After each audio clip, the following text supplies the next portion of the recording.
We think it's episode 664 of the WCB podcast. We think. Pushing a scary number here, Doug. You're running a fucking tight ship here, boys. We're running a tight ship. Yeah. Hey, Nick Hoffman. Hi. Thanks for coming to this podcast. We're not sure, and we don't care. Welcome to the working class bow hunter, where we just don't know what the hell we're doing. We're winging it. Wow. Hey, you flew a plane here, Nick. So I did. We must be doing something kind of right. I did fly a plane here, but I'm not flying right now, so there you go. Gosh, it's time for a beer. Nick Hoffman, round 2. This is already better than the first time. And he got picked up in the Yonda Accord. I did. You're damn right. Okay, hold on. Did you tip him? No, I did not, because I don't tip people with mustaches. Oh, a good policy. It's a solid policy that I've learned the hard way. You live by that. Yeah, I live by it, but I don't want to tell you about how I came to that. That's for the X-rated version. Those were like in the were those stadium days? Yeah, the stadium days, exactly. Or they'll start in the bar days. Never mind. Like I said, I'm not telling you that story. Okay. Nick Hoffman's here. What's up, dude? Yeah, hey man, good to see y'all. I did get picked up by Doug in the, what'd you call it? The Yonda. The Yonda. I did. He texted me. He goes, I'm here. Yeah, how'd you put it? In a badass Honda Accord. Yeah. Here I am. Hell yeah. I flew into the Galesburg airport in my little plane, and it's just there ain't a damn thing around here, is there? No. It's beautiful, isn't it? It's beautiful. I love it. Hey. I just look, I'm flying around and I look down and I'm like, there's gotta be deer there. Yeah. And there's gotta be deer there, and there's gotta be deer there. We got big whitetails. You do. That's all we got. You do. We don't have anything exotic. Nope, you don't need it. That's it. That's all you need. It is true though. I flew up from Nashville, right? So as you fly, it's an 8.5 hour drive and a 2.5 hour flight, because it's a big direct line. It's awesome. So as you fly here, if you're any kind of deer hunter at all, you can't help but just look at the ground the whole way, because it just changes from marginal whitetail ground to like. The whitetail. It's like all of a sudden it's just nothing but fields and woods and fields and woods and fields and woods, and I'm like, man, I love it up here. I grew up in Minnesota, right? So for me, living in the South, don't get me wrong, we shoot big deer in Kentucky where we hunt and stuff, but there's just something about the Midwest deer. Yeah, it's different. Something about it, man. And this is like, we're on the cusp here. It's like hot beef. Yeah, it's like hot beef.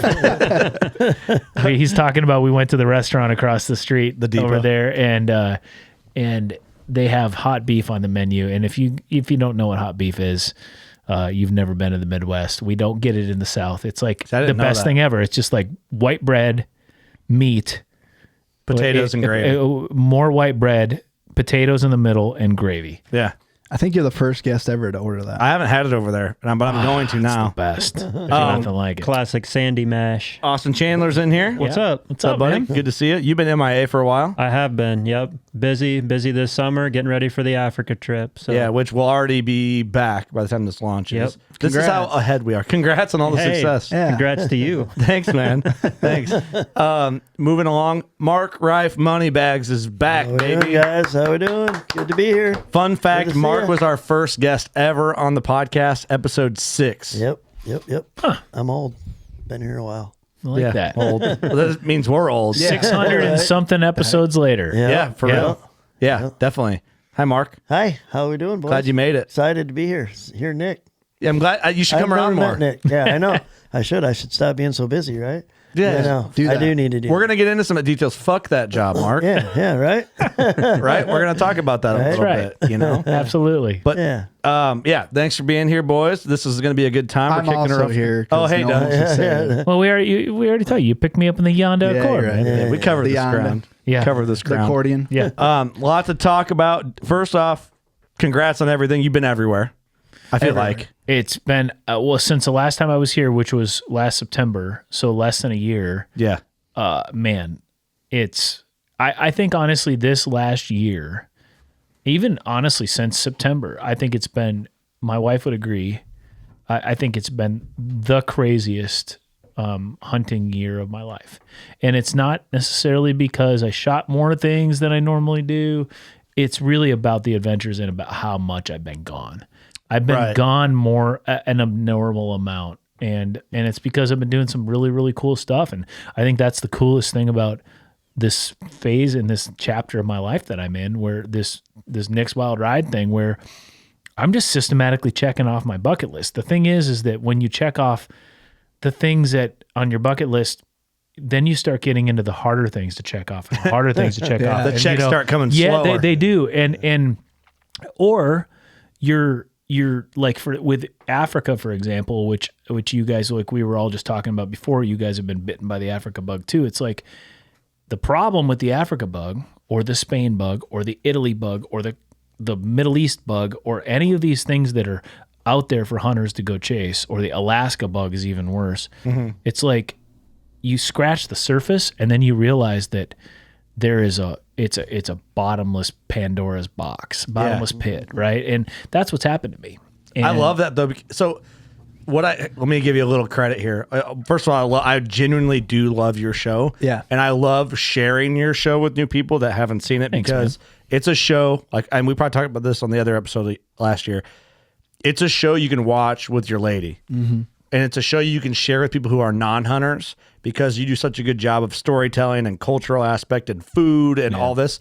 But I think like we've got this flavor of travel and hunting, which, right, like I wouldn't go to South Africa or Africa in general if it wasn't for hunting. But then I found this love for like experiencing different shit and seeing your show. Like you're in places I never thought you could go to pursue animals, which obviously is our interest. Like, if we can go hunt ibex and wherever the hell Nick Hoffman is and meet people and food and have experiences, like to me, it's just super cool. So that's why I'm always interested to chat with you about it. Man, it. I appreciate that, because it really is. That is the best compliment you could give me, is that you notice that it is about more than just going out and hunting. I say it all the time, that I genuinely think that hunting is about more than killing. Mm-hmm. It's about more than the hunt. There's a culture around hunting. The word hunting to me means the travel to get there. It means the people you meet, the campfires you share, the beers you drink, the food you eat. I mean, for me, I'll give you a great example. I mean, I guarantee if we all went and shared a deer camp together, and then a year later we're like, remember when we were in deer camp? The first thing we're going to talk about isn't the deer we killed. Yeah. It's going to be, you remember when Doug got drunk and threw up in the toilet? That's, you know what I mean? Like, Doug would do that. Yeah, you know what I mean? It's like, or do you story. For the sake of the story. For the memories. But it's like that. Those are the things we talk about, and that's the stuff that people that don't hunt don't understand. Is that it isn't. I got to be honest with you. I've shot more animals than in more places, but just in general, more animals than most hunters will ever even see in magazines in the course of their life. I mean, we're talking about I'm pushing 150 plus species that I've killed now. Yeah, and that's crazy to say. And what's crazy about it is that I don't like killing. Mm-hmm.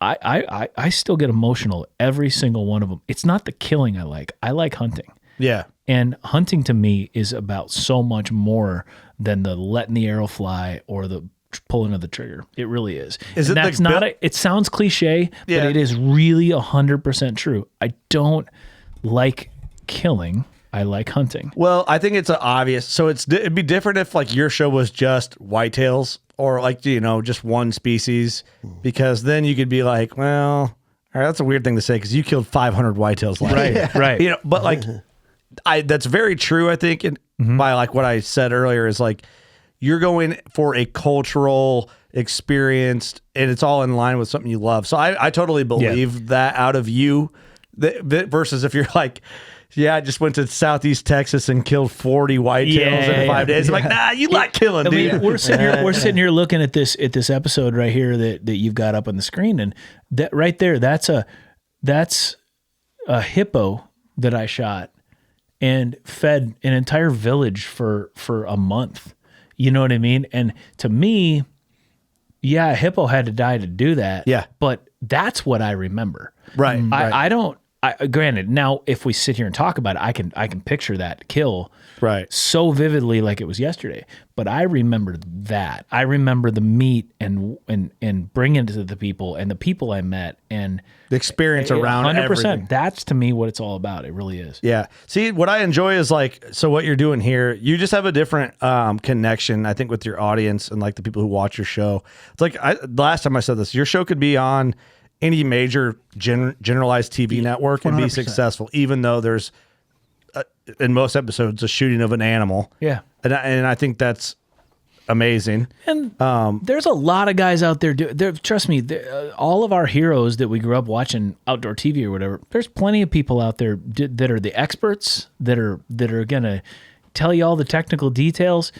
I don't need to be that. I'm not the expert. I'm just a dude out there living his life. That's it. And if I've become any sort of authority in the course of doing it, that's accidental. I can promise. Yeah, well, it's just because you've done it before. Yeah, that's it. But I'm not a professional. I'm not an expert. I'm just a dude out there doing it. Yeah. The difference is that you're just watching me do it on screen. Yeah. And I'm having a lot of fun doing it. Man, I'm having fun. People get mad at you when you're having too much fun. I do. I get that comment a lot too. Like, people go, man, you must be having a blast. The answer is yes, but just like anything, it's a grind. Oh yeah, you know it's a grind. I mean? It's a lot. It's a lot of work, but it's better than roofing. You know what I mean? And I did that shit for a summer in high school. I did it once. Don't get me wrong. That's roofing's a noble. If you're a roofer, I'm not insulting you. That's a noble job. But it's tough. Yeah. No, for sure. I mean, it's a grind in different ways. It's but it's cool, man. It's cool to see you after it. And like, so break us down since the last episode. Mm-hmm. Where the hell have you been up to where? Oh man, being back. I'd have to go start looking through my phone to make sure I'm not forgetting something. I have been a couple of places in Europe. I've been to Africa. For what though? Like, what are you pursuing? So I've been to Spain. This was my third trip to Spain. For example, I went to Spain this spring, and Spain has 7 major indigenous animals that are there that you can only find in Spain. Mm-hmm.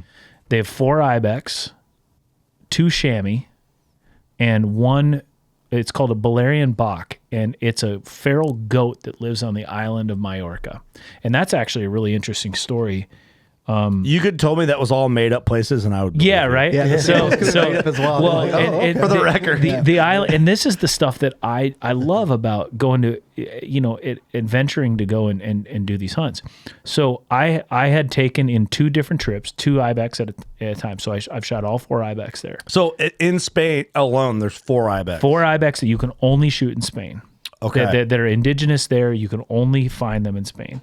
And then there's 2 types of chamois you can only find there. Chamois, it's like a long-haired sheep thing? No, chamois are these little tiny dog-sized goats. Oh. That live in a chamois hunt. Anybody who's been bit by the chamois bug will tell you that. Hey, you're the only guy I know who's been bit by the chamois bug. No, I know a lot of them, and they are. They're like a good chamois. What is that? A blanket? They live in the nastiest. Maybe. They're like mountain goats. They live in the nastiest, highest, craziest parts of the mountain, as far up as you can get, and they are wary as can be.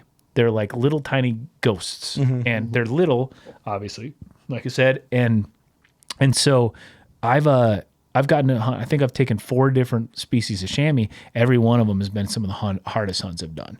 So I did the 4 chamois. I'm sorry, the 4 ibex, and then this last time I went back for the 2 chamois and the Majorcan bok.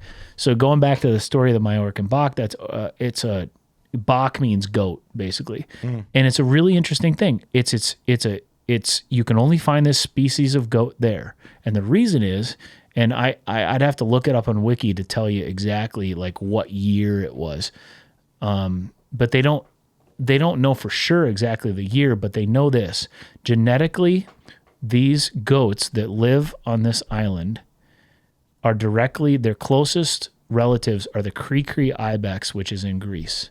So they know that the Phoenicians brought goats, these Cree ibex. They brought ibex to this island because it was on their trade route and they needed food and resupplying. Oh. So now it's evolved into its own species of goat over thousands of years. That's fucking dope. It's really cool. Wow. And this island is beautiful and it's small. It's probably, I don't know how many, maybe it's 100 miles across or 50 miles across. Hold on. What's this? I got to look this It's up. called Majorca, Mallorca.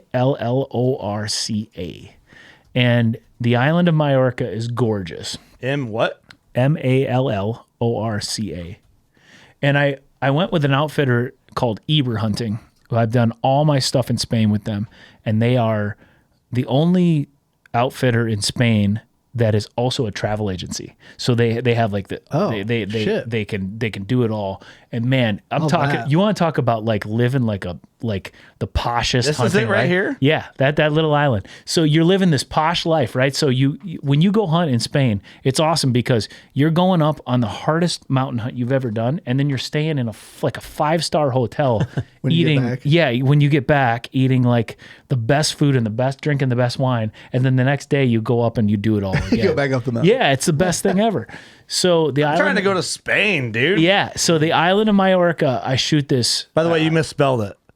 It did? Majorca. That's how, no, in English, the English speaking, but that's how you're right. The Spanish. You're right. Yep. Sorry, I was trying to be a smart ass. So backfired, didn't it? Yeah. Fuck me. You're the world traveler. My bad. Yeah. So that is the proper way to say it. Yeah, you're right. So you go there to this amazing island, and then up in these freaking hills are these goats, and the goats are really they're everywhere. They're protected, right? And they it's highly regulated. So it's probably, is it all in the northwest coast? Yeah, it's up in those mountains up there. Yep. And it's so cool because it's highly protected. There's only so many tags a year for each area, that kind of thing. Mm-hmm. And you actually go out with a person from the government to hunt as well. And they're like, no, you can take that one. No, you can't take that one, which is typical for a lot of Europe. Yeah. And it's really interesting. It's strange. It's not the way we normally do things. Well, if the guy didn't like you, just no. Does everybody up there pretty much speak English? No. Just all Spanish? No, it's Spanish. And then on top of that, it's kind of like Creole, like in Louisiana, they have their own dialect on that. Ooh, which makes it even worse. So like if you speak Spanish, you can't speak their language, And that's probably, is it? So anyway, that's one of the hunts I did, and it was really, really cool. And I ended up taking the Majorcan bok. Then I went. What does it look like? Into Spain. It looks like a goat. You know what I mean? Fuck, how the hell am I gonna? It looks. I don't know how to Google this shit. Yeah. Majorcan bok. No, it's called the Balearian. You could look up Majorcan goat, and I bet you it would come. But it's called a Balearian bok, and BEL. You can try. No, it's BOK. Bachelor party. No. Yeah, but that was good try. He wrote BELLARIAN BOK. Try that. No, just BOK. Yeah. No, ballerina bok. It's BELEAREAN. God dang it! Hold on. Talk about dead time on it. BLLE. No, B one L EAR. Balearian. Yeah, AN. And then try that. It's got to pop up on Google. Wow. Oh, this my thing's so gosh. rare, it's not even in Google. Yeah, right. That's it's a Bonte buck. Anyway, whatever. Fuck me. I'm not a speller. But I'll show you a picture on my phone. But anyway, the point is that was one of the more interesting things I did this year. Then I went over to Spain and then hunted the two different chamois, which is the Pyrenees chamois, Pyrenean chamois, which is in the Pyrenees Mountains, and the Cantabrian chamois, which is the Cantabrian Mountains. Okay. And both of them, interesting areas, really cool food, really cool stuff. Okay, so all right, how does this? Oh, we got to back up a little bit. I love this because this is like cultural. It's travel. It's neat. It's intriguing. I'm interested in it. I've never heard about it. How the fuck did you find it? Yeah. So it's okay. No, it's a really good question. And is it expensive? And I got to be honest with you. I'm still not 100% sure how I ended up where I am now. Like, because I'm just a freaking farm kid from Minnesota who didn't grow up in a hunting family. And we talked about this in the last episode, but if you've never heard my story before, I think it's interesting if you're a hunter because there's lots of people out there like me who nobody in my family hunted. Nobody. Wow. My dad hunted once when he was like a couple of times when he was like 18, 19 years old because his buddies were doing it. Minnesota deer drive thing. Yeah, he didn't like it. My grandpa hunted a little bit when he was younger, but nobody hunted. So but I was one of those guys that always felt the call. Yeah. Like some people are wired to be hunters and some people are wired to be gatherers. I was one of those guys that was wired to be a hunter. And so I would go out and like, when we moved to the farm when I was young, I would go out in the woods and like track deer, try and sneak up on deer. You know what I mean? Like I didn't realize that was hunting. You know what I mean? Yeah, you're just being, you're fucking around. Yeah. And, everyone thought you were weird. Yeah, which is pretty rad. Yeah. If you think about it, because if you just didn't have the mindset of like, I got to get closer, it's end all be all. Someday I'm going to need tracking skills. Yeah, I'm gonna touch it. Well, yeah. You get pretty good, not know it. Yeah. You know? And so I just, that's how I would spend some of my allowance money at Field and Stream. I would get hunting videos. And then a neighbor took me hunting for the first time when I was 12. And it changed my life, right? And then that same year, some family friends took me duck hunting. And that really changed it for me because it was accessible. Duck hunting was accessible. Deer hunting, and now I go and talk like at hunting banquets and stuff about this all the time, that we always talk about mentoring people. You know, we talk about, we're going to take a kid out hunting for the first time. But what happens after you take them for the first time and they're hooked? Yeah. That's what happened to me. This guy took me out, got me hooked, and then I didn't know where to go because I didn't have anybody else. I didn't know how to go find a deer without him. I didn't know what kind of gear I should buy. I couldn't afford the gear, yada, yada, yada. You know, in mentorship, the definition of mentorship is somebody that is going to be there for you and help you for a long period of time. Like other than that, you're just a helper. Like, so somebody, kind of like that. And so we do that. We actually are really guilty of that in this industry. We always talk about, we're going to introduce kids to the outdoors. Really what we do is we take them hunting and then kick them out the door and send them on their way. That's not mentorship. That's not creating hunters. You know what I mean? And so anyway, I got off on a sidetrack there, but that was kind of my story. So to answer your question, how the hell did I end up now? Yeah. This guy who's all over the world. Well, it starts with a wanderlust that I've had. I mean, I'm a musician and I've always just been a bit of a nomad. Mm-hmm. Yeah. So I don't sit at home very, very well. You know what I mean? Like my wife even will say it. She's like, well, I can tell it's time for you to go on a trip because you need to go do something, you know. And And so what happened for me is, of course, I fell in love with hunting whitetails, and then I discovered bow hunting in my early mid-20s. My brother-in-law introduced me to bow hunting, and I had always shot a bow in high school in leagues and stuff like that, but I had never bow hunted. That changed everything. Well, then it's bow hunting, and then it's okay. My first time that I traveled was to hunt an elk. I went to Wyoming, and I'd never been to Wyoming. Yeah, and I went to a local bar and ate the local food, and I was just like, God, this is awesome. Not only am I getting to hunt, but I'm like checking out a new place. In a different spot, yeah. And then it was going to Wyoming on an antelope hunt. Yeah. So and then once I checked those boxes, it's like, well, I've already done that. So I could go on another elk hunt, but I've done it. I've already done that. So if I'm going to go on an elk hunt, now I got to go to Colorado for an elk. That's where it was. It was elk and deer and antelope and then it was mule deer but it was mostly here. Mm-hmm. And then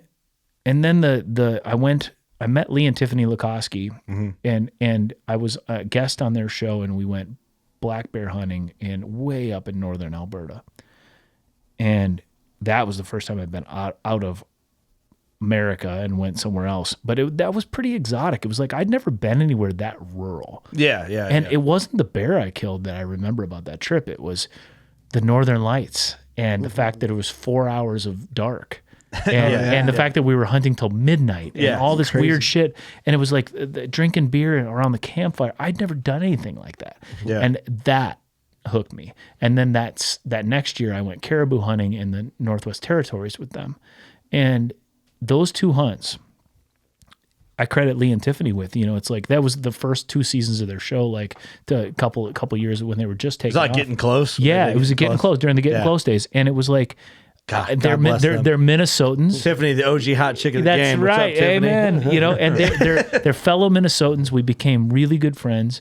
Oh yeah, that's right. And that's what did it. And so suddenly, fast forward, I end up with this TV show, and I have the mandate to not only take people on these adventures, but like I'm doing the same thing I've always done, which is, well, I've already done that.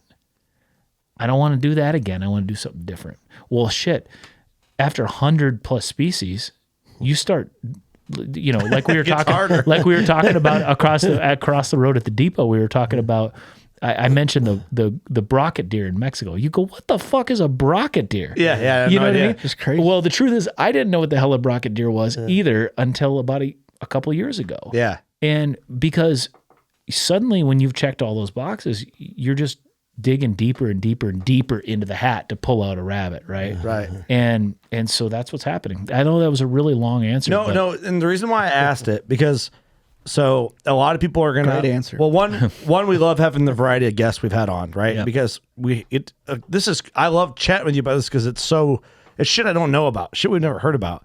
And the reason why I asked that question really was to kind of like lay the foundation, because a lot of people are gonna be like, Nick's not working class. Nick's in Spain hunting fucking shishi goats or whatever the fuck. And it's like, Chugging well, wine. and the reason why I asked it, one, because I was curious, but two, I think to lay the foundation of just curiosity inside of passion leads you in places you didn't expect. That's exactly right. And man, you guys don't, you guys know me, but like the people listening, I can see how you put it like that. Oh, you flew in your own plane, that kind of thing. Man, I'm a farm kid from now then Minnesota.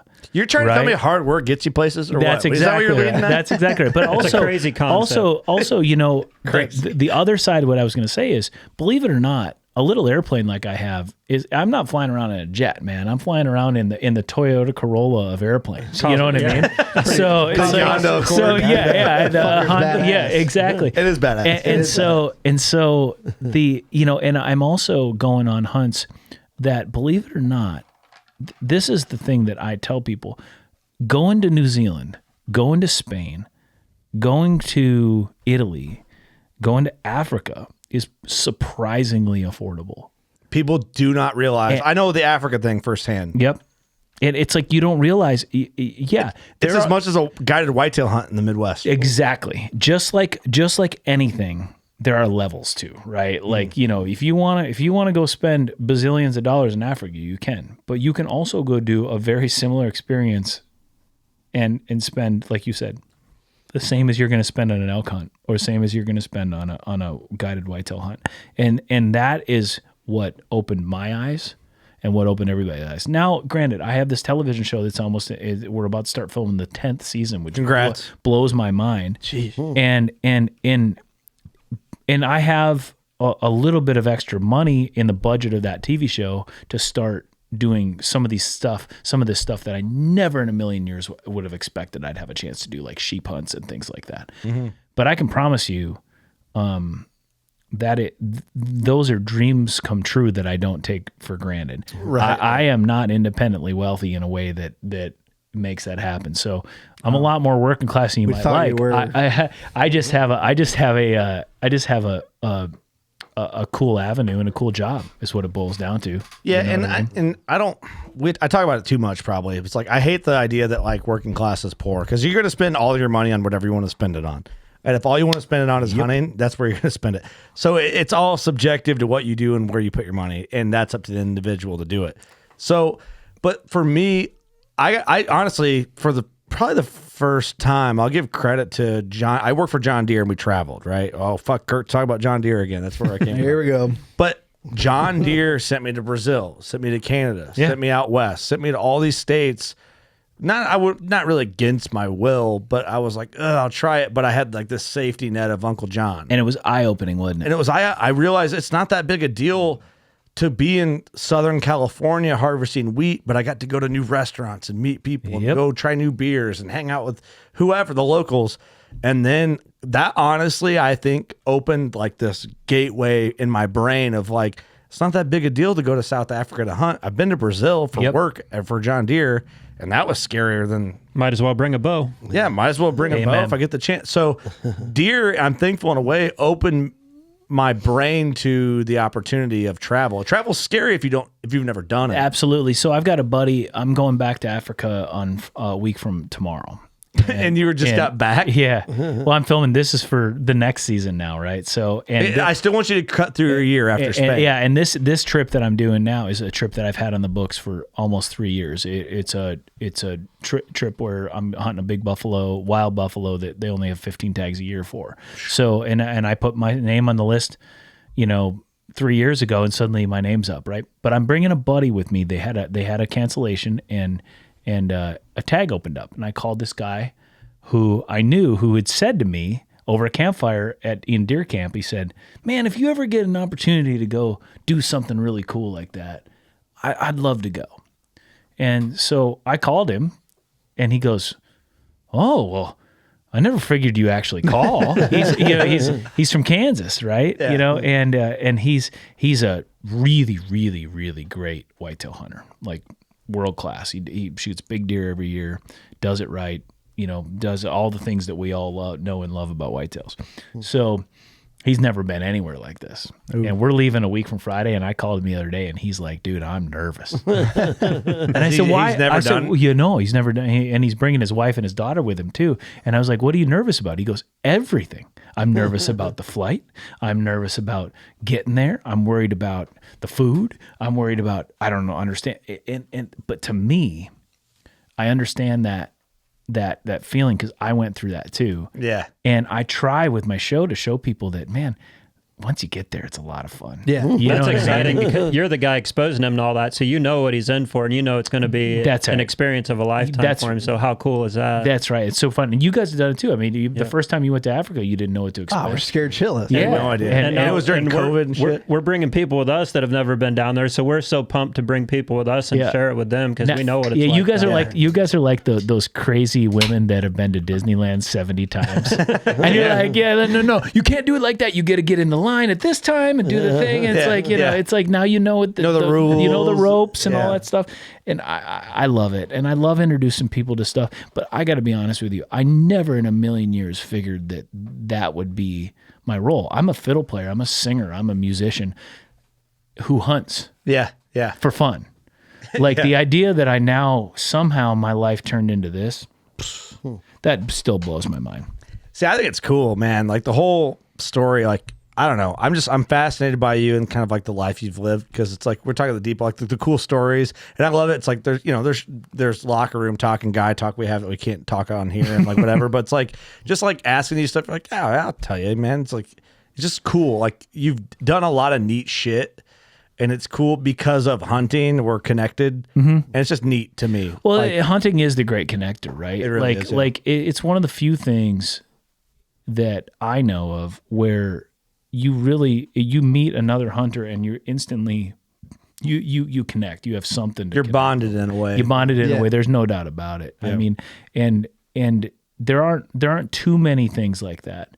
I mean, my wife's way of getting me. I don't know if anybody who's married can appreciate like I already know where you're going the whole thing. Like, hey, so I got this person at work, and I want to go out to dinner with them. I'm like, please don't make me go out to dinner. Yeah, please don't make me go out to dinner with somebody that I know they don't know. And they're like, yeah, but he's a hunter, and that's her way of getting me in. You know what I mean? And the truth is, at least you got that, and usually it ends up working out pretty good. You know what I mean? Most times it does. Man, you have like the biggest flex on any other hunter. Like, oh, that's a nice deer. Here's a fucking stag I killed. Nah, you know what though? I got to be honest. Tuk Island and fuck me. Maybe though. Whatever the fuck. Maybe barnacle buck. Maybe though, but I got to be honest with you. When it's all said and done, the only thing I care about is chasing ducks and pheasants and whitetails. Mm-hmm. Like when it's all said and done, what I'm doing right now is a phase of my life. I will always travel to hunt, and I'll find 1 or 2 hunts a year or something like that I can go do.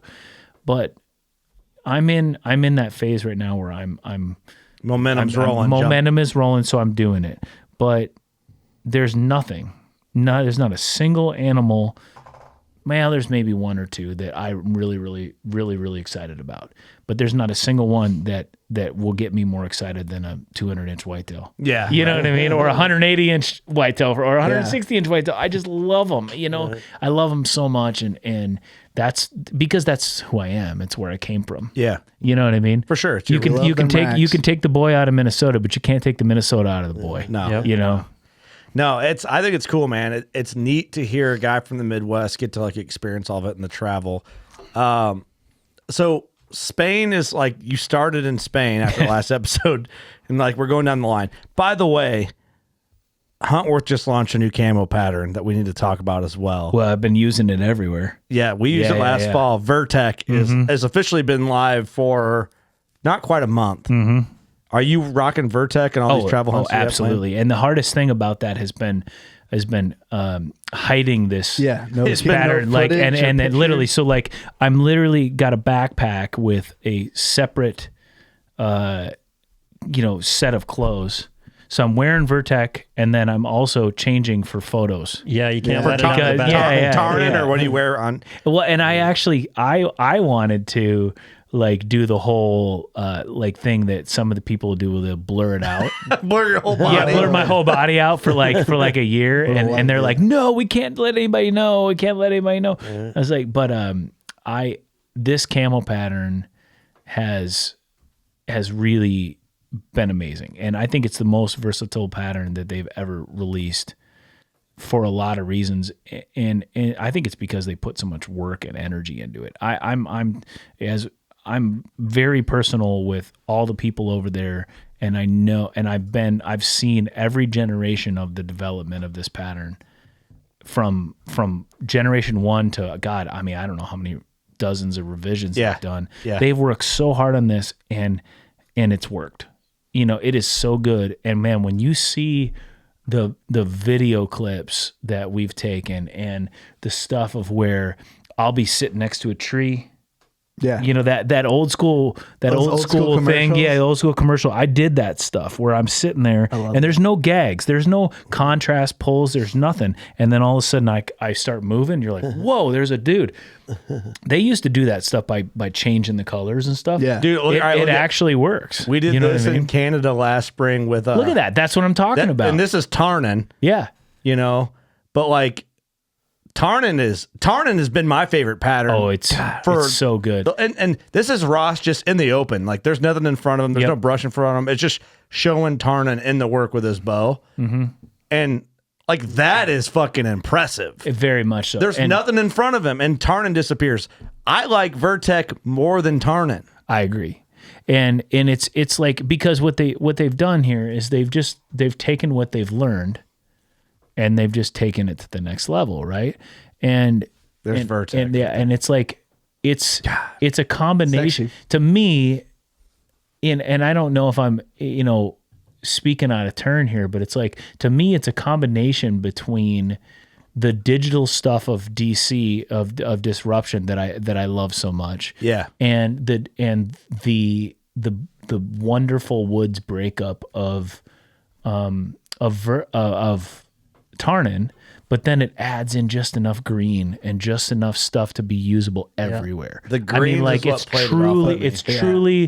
truly like an everywhere pattern. For the whitetail woods, it's just killer. It's got that little bit of light that pops in it. It almost reminds you of like an old camo. I can't remember it right now, but it's almost like you're backlit without being backlit. Mm-hmm. Yeah. And this isn't like these guys are just throwing this stuff on there just to see what happens. This is like scientific research they're doing, to make this stuff it's science. Work. What I like about it's science. What I like about it, one, it's exciting. Huntworth is a common partner. You're using it all over the world. We're using it in parts of the world, and especially at home. And we used it all last fall. I had to tame Ross and Austin down from posting it online. Yeah, I hunted in it all the time. I wasn't going to go change my clothes. Yeah, and then I'm like, fuck, you can't post that photo. Ross posted the photo. I was like, you got to remove the fucking photo. And he removed the photo. Oh, yeah. Because Ross killed a deer in it.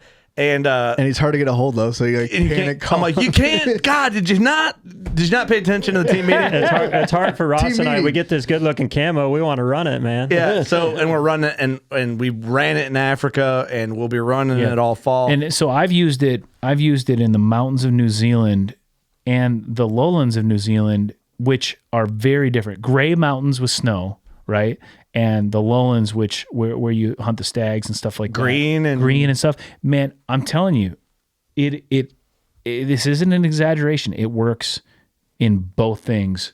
Just as it's I think versatility is truly the thing. Yeah. It's like if you can have one set of camo and you have all the stuff, you have the cold weather stuff and the warm weather stuff, and it all matches and you've got it all together and it's one set that you can take to the East Coast all the way to California. Spring to fall. You can turkeys in the middle. You got it's it a great all. turkey pattern. And I genuinely think that this is one of the best, most versatile patterns ever on the market. Agreed. I'm not kidding. I'm gonna bust ass to make sure Elite offers it in a pattern. That'd be Elite dope. bows. I would love that.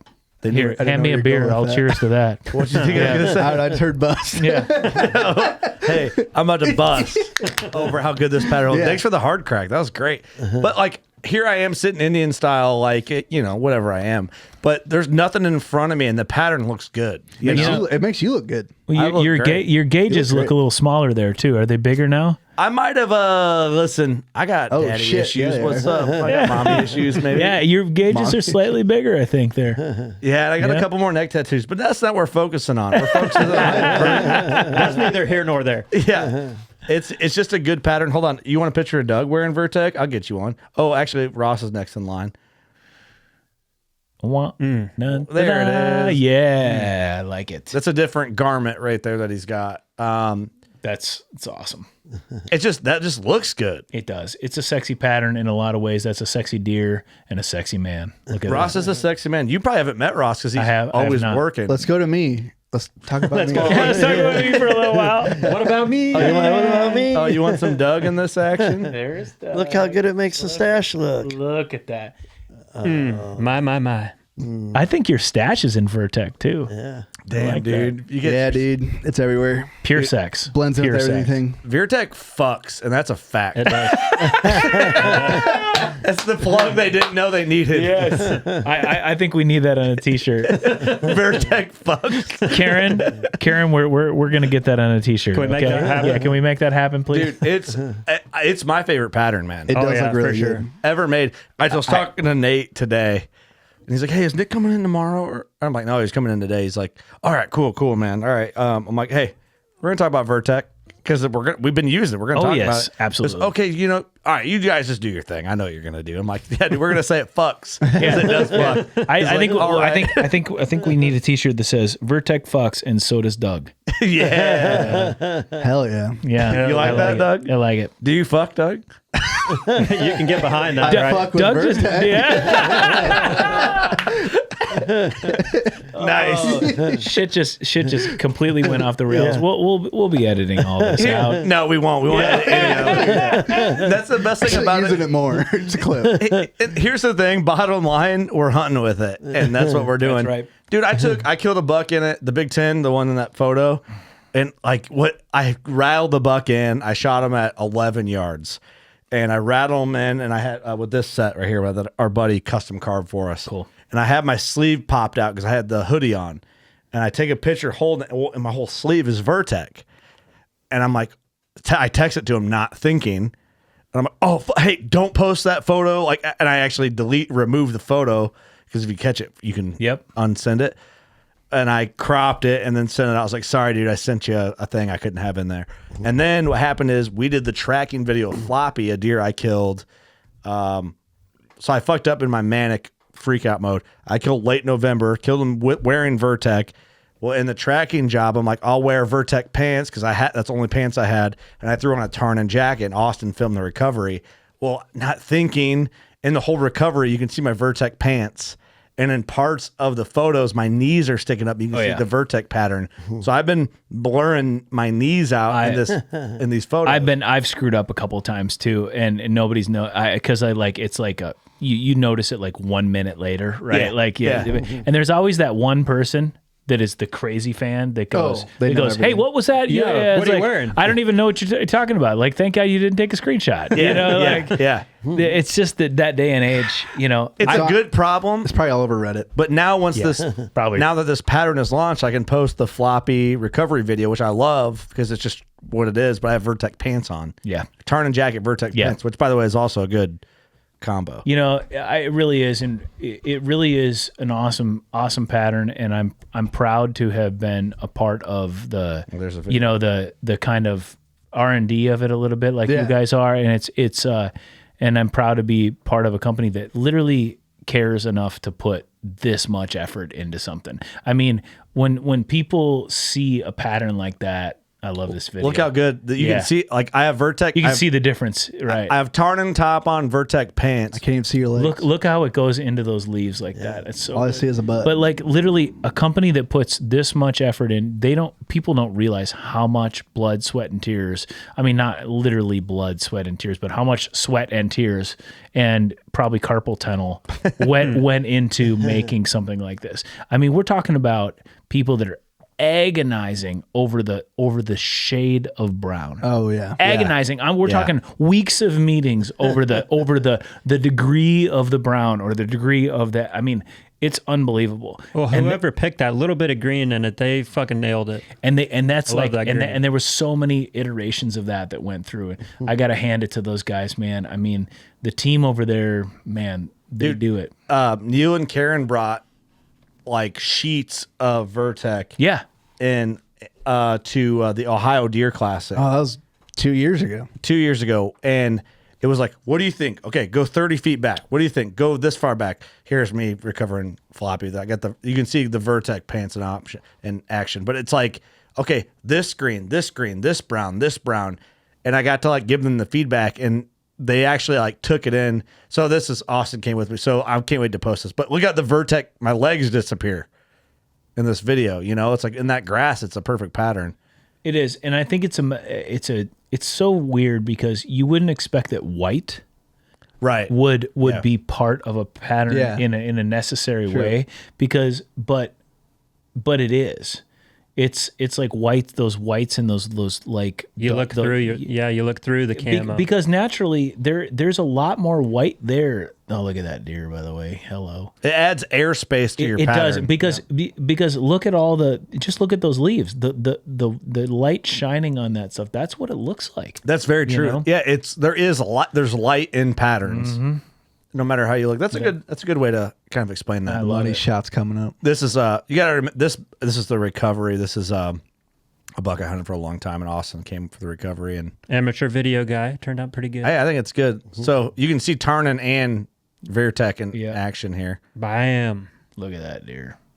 Ooh, Lordy. I love it. So good.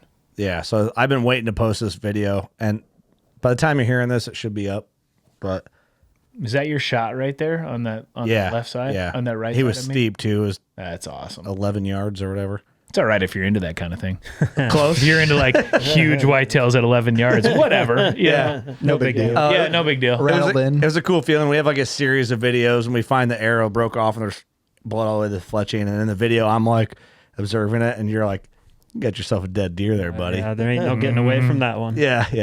So. It's like you guys will see this episode here in a few months. The red stag I shot in New Zealand with my bow. I went back with my bow. I've been there twice, and that was going back to things I've done in the last So right after Spain, 2 weeks later I went to New Zealand, and I hit the rut right in the middle. That's when we got to go, dude. I hit it.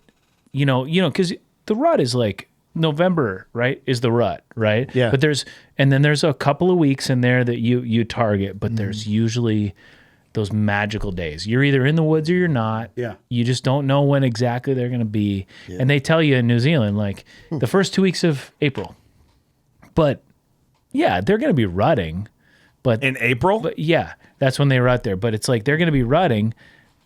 But man, I just managed to show up on the 3 days the 3 or 4 days that they were going crazy. And it was one of my favorite hunting experiences in my life. The fallow deer were croaking and the stags were roaring, and every male was on its feet, and it was a magic. Sold. And I went back with my bow this time. So I'm bow hunting stags, right? In the middle of the roar, and they're going nuts. And literally roar. I can't even tell you how many really great free range, fair chase frickin' stags that I didn't get a shot at because they were roaring. So like they would, just like elk, like you need them to stop long enough, and they won't, because they're on a mission. For one thing, they're on a mission. And it was so hard and also so exciting and so cool, and I loved every second of it. And it's got to be beautiful. And it's like, but to go back, you're talking about that shot. It was like that high shot. I made a high shot like that downhill on this stag, and the arrow goes in and then does that thing where it goes in and bounces out. But as it's running away, you're like, did I get penetration? Yeah. Did it do what it needs to do? And it was like that moment where like everything felt right, but you're just not 100% sure until you walk up and you're like, oh, that's exactly what that was. So cool. Yeah, dude, that's awesome. By the way, awesome eland. That's very cool. Thanks, man. This is one of my favorite hunts I've ever done. Yeah, that's badass. That's on my list when I go down. Eland's one of them on there. I built an arrow for a Cape Buffalo, so it's like I might as well shoot an eland. Yeah, you know absolutely. what I mean? Because if you got the arrow for it, absolutely. So, you know what I think? I think Huntworth needs to pay for a New Zealand hunt. I think they do. Yeah, we need to take Vertek there. Yeah, we need to show Vertek on. Karen, we got to test it. Neil, Nate, Tracy. Come with us, please. Yeah, come with us. Just watch, make sure the wine's nice. Yeah. Make sure the cheese is keep cut. camp warm for us. New Zealand is another one of those things that, like I mentioned earlier, is one of those places where anybody can afford it. Really? And it feels out of touch. Similar to how Africa felt out of touch. Yeah. No, I'm not saying that's condescending to say that anybody can afford it right now. But there's nobody, and I said this on your last podcast, the last time I was here, and I genuinely believe that all of these trips that we just talked about, Spain, Africa, and New Zealand, yes, you might not be able to afford it today, but it's no different than saving for a Disneyland trip for your family or whatever else. If you want to go there and you're even remotely diligent about saving a few $1,000 over the course of a couple of years, you can do it. For $5,000, you can go to one of those places and go hunting. Yeah. And $5,000 is a lot of money, but like you said, it's the same thing you're going to spend to go to Pike County. Yeah. And hunt and guarded elk hunt. You might spend $12,000 on a fucking guarded elk hunt. But you can hunt guided elk in Colorado for $5,000, but you're not going to shoot a giant. And the same thing goes for Africa. You're gonna, for $5,000, you're not gonna go and shoot the biggest thing on the continent. You're gonna get the same experience that you get. And it's the same thing. Like you're gonna spend $5,000 or $7,000 or $9,000 now to go to Pike County, and you may or may not get a deer.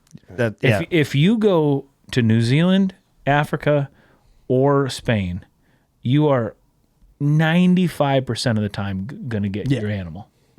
Yeah, pretty close. You know what I mean? Like, odds are much better than an elk or a whitetail. That's right. And it's doable. I've been elk hunting in the best place you can elk hunt. No, and I didn't get nothing. Yeah, but there's people. Yeah, me too. And it was a $20,000 tag if I would have paid for it retail. Right. That's right. Yeah, boy, fuck that up. Yeah, and there's people out there going $5,000, fuck you. You know, I'm saying if you want it, it's achievable, and it can be done.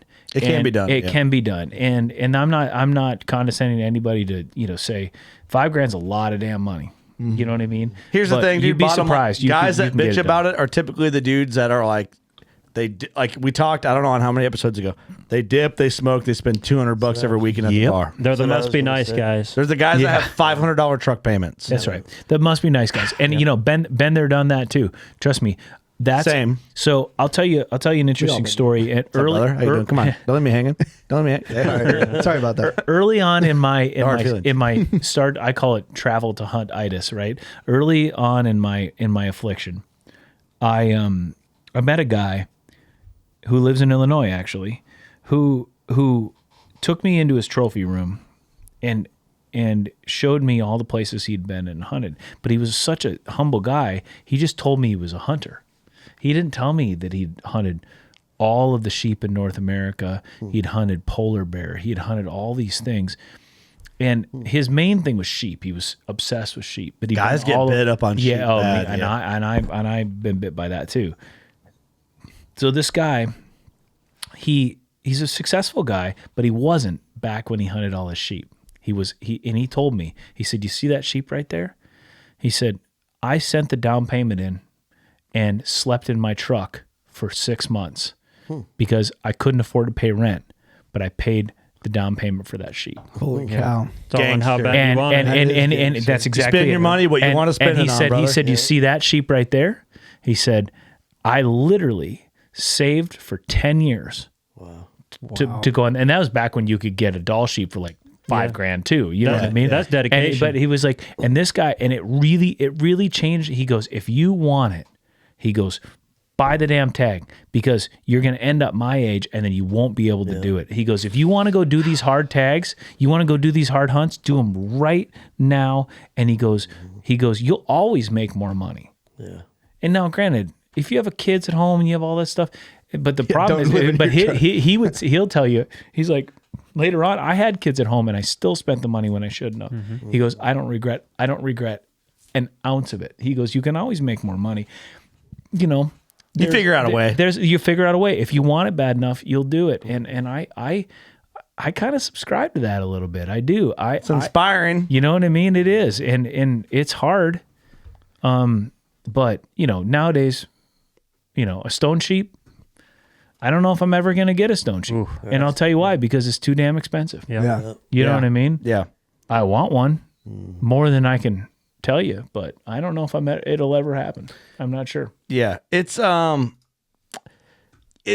think you spend money what you want to spend it on. You make things work how you want to make it work. I think, man, it makes me feel like my time is running out. All the shit you just said. Well, okay. So, and it's like we were talking about earlier. I'm actually writing a book about that. Literally, I have been struck by the nagging feeling that I'm running out of time. And I'm 45, right? I'll be 45 in September. Hey, and you look great. Thanks. Hey, reverse that. How old are you, Mark? I'm 54. Yeah, and Mark, it's like, and you look great, Mark. Yeah, and I was going to say you don't look very good. Yeah, I don't look you don't hear that often. Hey, how old am I? I look like shit. But what I was going to say was 33. Jesus Christ, kid. You know, I'm 45, right? And it's starting to hit me that, oh my God, like I'm over halfway to dead. Mm-hmm. I feel like we're halfway, really. Mm-hmm. Like 35 is halfway. Well, I mean, fuck. Then I'm way over halfway. Then if that's right. I figure I'm going to live to be 80 or 85, so I'm halfway there. If we're lucky, yep. So, realistically, though, right, less 70 for a dude who's doing shit. Probably so. Yeah. So anyway, thanks for making me feel shitty. Sorry, even more shitty. Hey, so that's what we're here to do. Yeah. So I'm really literally thinking to myself like not only am I halfway there, but my everybody that I talk to that are the old timers that have gone out and done this shit, every one of them says the same thing. Dude, your body isn't going to hold up the way you think it is. Yeah. And I'm already starting to feel it. I've climbed enough mountains now. My knees are starting to hurt. Yep. You know, my shoulders hurt. And it's just starting. Man, if you want to do it now. Mm-hmm. You know, because, and that's what the book I'm writing is all about. It's like, man, how are you going to feel about it on your deathbed? Are you ever going to regret, you know, going out and doing something that you really wanted to do? Or sit at home and go, man, you know, I'm just scared to do that. I'm scared to spend that money. I'm scared to do. No, on your deathbed, you're going to go, fuck, I wish I had done that. Yeah. Yeah. I wish I hadn't worried. I wish I hadn't worried so much about, cutting the grass or saving that money or whatever else, because, Right. The old adage, you can't take it with you. Right. Is that true or what? It's so true. I'm at the age too. I'm starting to lose buddies. You know what I mean? Like lose friends. Dude, I've been saying, you get into your 30s, everyone you grew up with starts dying. It's crazy, man. And so it makes you like realize quick. It's like, man. And I think about my buddy. I just have a recent buddy that just passed away, and it's like I know all the things he wanted to do. And he could have done, but he didn't do it because he was working or doing whatever else. We'll get to it later. That's right. Yeah. Yeah. So, Austin and I just had this conversation 2 weeks ago about just like, man, we want to do this. We're going to do this. Like, we're going to get a motorcycle. I'm going to fuck it, dude. I mean, and we have buddies that work their asses off, and God bless them. They're just hustling. That's all they know how to do is hustle. And well, you got to hustle, but there's a fine line. There's a happy medium in there between enjoying your life and making those experiences and working hard and being able to afford those experiences. Find that line, an acceptable balance between the two. Yeah, well, as the elder statesman in the room, would you agree with all that? Oh, absolutely. Yeah, I'm 54 and I haven't done. You're still hustling over there. You. Yeah. But Mark, you're young. Now, you're working. You're young, you appear young. You're working. Here's the thing. My goal is to get you on a hunt. Right. Yeah. Out of your comfort zone in the next year. Yeah, I'm totally ready for that. Well, I haven't done anything. Maybe we've inspired you a little bit in this conversation. Yeah, right. I'll tell you a funny story really quick. I mean, if we're going to go down that metaphorical road. Let's do it. I got to pee though. Take us down there. My old man, when I was 16, he still is a heating and air conditioning guy. That's what I do. And he had his self-employed guy has a van. And we're 16, we're driving down the dirt road leaving our farm.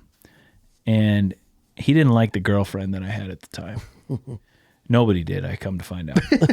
and he said to me one day, he says, Nick, I'm driving down the road. We're driving down the road. He says, I don't know how to tell you this, so I'm just going to spit it out. He goes, you're pussy whipped. And I said, what? He said, what I mean is that girl's got you under her thumb, and you need to figure out how to get away from that. And I said, Dad, you don't know what you're talking about. And he said, let me tell you something. And at that time, he was probably 35 years old, right? 36 years old. He had me when he was pretty young. He says, I'm 36 years old, and I feel like I'm just starting to figure it out. And I was like, whatever, Yeah. So about 10 years later, almost to the day, it's Christmas time. I'm home now. Now I'm gone. I've left home, and I'm back. I'm 25 or whatever. And we're in a different work van, same stretch of road, and we're talking about life. And he goes, it's funny. I'm 35. I'm 45, and I feel like I'm just starting to figure it out. I said, Dad, do you remember saying that like 10 years ago? He goes, no, I don't remember that. So now about 10 years later, I swear to God, different work van, same stretch of road.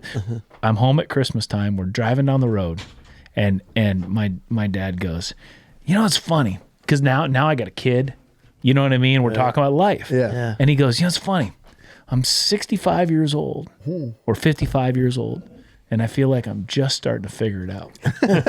and I said, Dad, do you remember you've said this in 3 different decades? And he goes, well, no, I don't remember that, but that's my point. Yeah. Right? Like he's like, you're never gonna figure it out. You're never gonna figure it out. Yeah. You just need to. How old's your old man? Well, now he's like 66 or 67. He's young. Yeah. For you being in your 40s. That's what we were just talking about. Oh, yeah. Sorry. He had me when he was like 20. So like, but he goes, that's the point. Right. And now I'm starting to get it. Because I felt like that at 25, 35, and 45 too. Like, I got this shit figured. And then you realize, no, you don't have it figured out. Well, we have a good, so right at the table, we have a pretty good mix. I'm 33. I'll be 34. Well, I'll be 34 in like 10 days when this launches, which is fuck and sucks. Doug, you're how old? I'm 33. So we're the same age. Yeah. Austin, 42. 42. And Mark, you're 54. And then you're 44. 44. Yep. But 45 in September. So we have like a pretty unique, same age. Mark's the elder. Old bitch. But it's one, first of all, this is an example of how hunting is badass. that like True. I consider Mark one of my best friends. I could, the range is cool. Yeah. Well, it's funny about you say that. Some of my best friends are in their 60s and now into their 70s.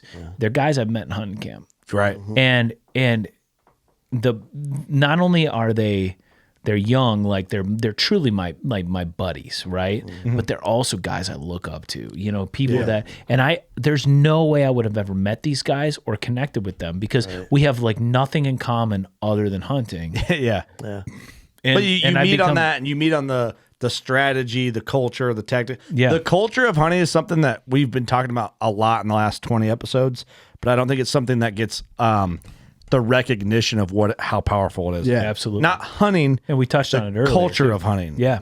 There's a culture to it. No, absolutely. And I see that now. I mean, so imagine me being in Kyrgyzstan, right? And literally no one speaks English. No one speaks the language. Because no one goes there. The only thing we have in common is the fact that we're all united by a common purpose, which is to go hunting. And we all love it. How scary is that trip? That is cool. Yeah.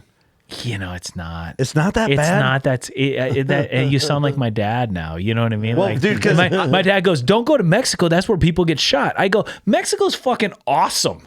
You know what I mean? Like it's not everybody gets shot just by going to Mexico. You know what I mean? But and by the way, you're pretty white. Yeah. Oh, I'm the whitest. I'm pure. I'm literally. My wife bought me that 23andMe thing, the genetic test for Christmas one year, and I did the genetics. I came back literally. I always knew that my grandma and like everybody else told me you're 100% Scandinavian, and I'm like, well, that can't be 100. I'm 99% Scandinavian. And if you think that everyone in your family just didn't leave, I'm so white that I'm surprised I don't have red eyes. You know what I mean? So I show up. I got blonde hair, white skin. I show up in some of these countries and I'm either like a pariah or I'm like some sort of novelty. White devil. I'm like a novelty. Like you show up in Kyrgyzstan and these people think you're like the coolest. They probably think you're sexy. I'm like a big Viking dude. Yeah. You know what I mean? Like I'm walking around like, yeah. So you show up in Kyrgyzstan though, and that's the thing. The big connector is hunting. Yeah. And how are the women in Kyrgyzstan? I don't know anything. Can't see their ankles, dude. The only thing I know is that I went straight from the airport into the mountains, and I got food poisoning, and and I got altitude sickness, and because what's the altitude in Kyrgyzstan? I was hunting my ibex there at like almost 15,000. Jesus! And dude, you can't walk 100 miles at any sort of clip. 15,000 feet? I said 100 miles, 100 yards. You can't walk 100 yards without just being like, 15,000, I could imagine. 15,000? Yeah, 8,000's a lot. Yeah, why is it so high up there? It kicks your butt. Yeah, that's because it is. Yeah, I'll tell you funny. Okay, because of the way that it is. The way it is. Interesting. That's because it is. What I'll tell you a funny story about being scared though. Yeah. Like it wasn't scary. That kind of travel, that's the thing I was trying to tell my buddy that's going with me to Africa. Dude, it's not scary. It seems scary because you've never done it. Right. But the it's unknown not. is scary. Another great example, when I was in New Zealand, I went bungee jumping. I'm terrified of heights, believe it or not. I'll climb a mountain, doesn't bother me, but looking off a hotel room balcony scares the crap out of me. Right. So I went bungee jumping, right? And I was so terrified that I just couldn't sleep at night the night before. And then I did it, and I'm like, that wasn't that bad. I'd do that again. And then, you know what I mean? No, I couldn't like jumping out of planes, jumping off of buildings. But anyway, in Kyrgyzstan, talk about scary. Like the trip, the people, none of that bothers me. What scared me on that trip was we're traveling to get to camp. We're traveling these 2-lane. Not 2-lane, little tiny 2 tracks is a better way to put it. On the side of a mountain where you're 2 feet. If you go over 2 feet off the side, you're going to your death, like 100 feet straight down, kind of thing. Yeah. I don't like that. And you're traveling on the sides of these mountains, old Soviet era military roads that haven't been improved in decades, right? So every once in a while, the roads would just be gone. They're just, and then now you're in a 4Runner or a Land Cruiser, and you're trying to get around it. And we're most of them is usually you're in a river valley, so you're traveling above a river. Well, at one point, now it's dark, and we're traveling for 13 hours to get to camp and on these roads, and I'm car sick, and it's terrible, and and so all of a sudden they just decide to cross the river. So we ford the river in this Land Cruiser, and we're on the other side of the river, and we're driving along. And the guide looks at me. He can't speak any English, but he says he knows enough English to say "Welcome to China." He says, "Oh shit!" And I said, "What?" He goes, "Welcome to China." He's all excited about it. I go, China. I said. He goes, yeah, China. I said, "We're in China." He said, "Oh yeah, this China," he says to me. We had crossed the river into fucking China. Wow. Oh shit. Because the other road was washed out. Wow. Oh, fuck. And I have guns. Yeah. And I'm an American. Yeah. In China now. Wow. And I said, dude, in the best way I could say it, I got angry. I was like, get me the hell out of China. Yeah. I don't care about that other road. Get me out of here. Right. And then he told me, he goes, "It's okay." He's, in broken English, "There's a military base right over there." That was his way of saying, like, if they'll know and everything's okay. Like, we do this all the time. Right. Like, and I'm like, no. Like they're cool. No, I'm like he's like they're cool. It's like exactly. I'm like yeah, to you.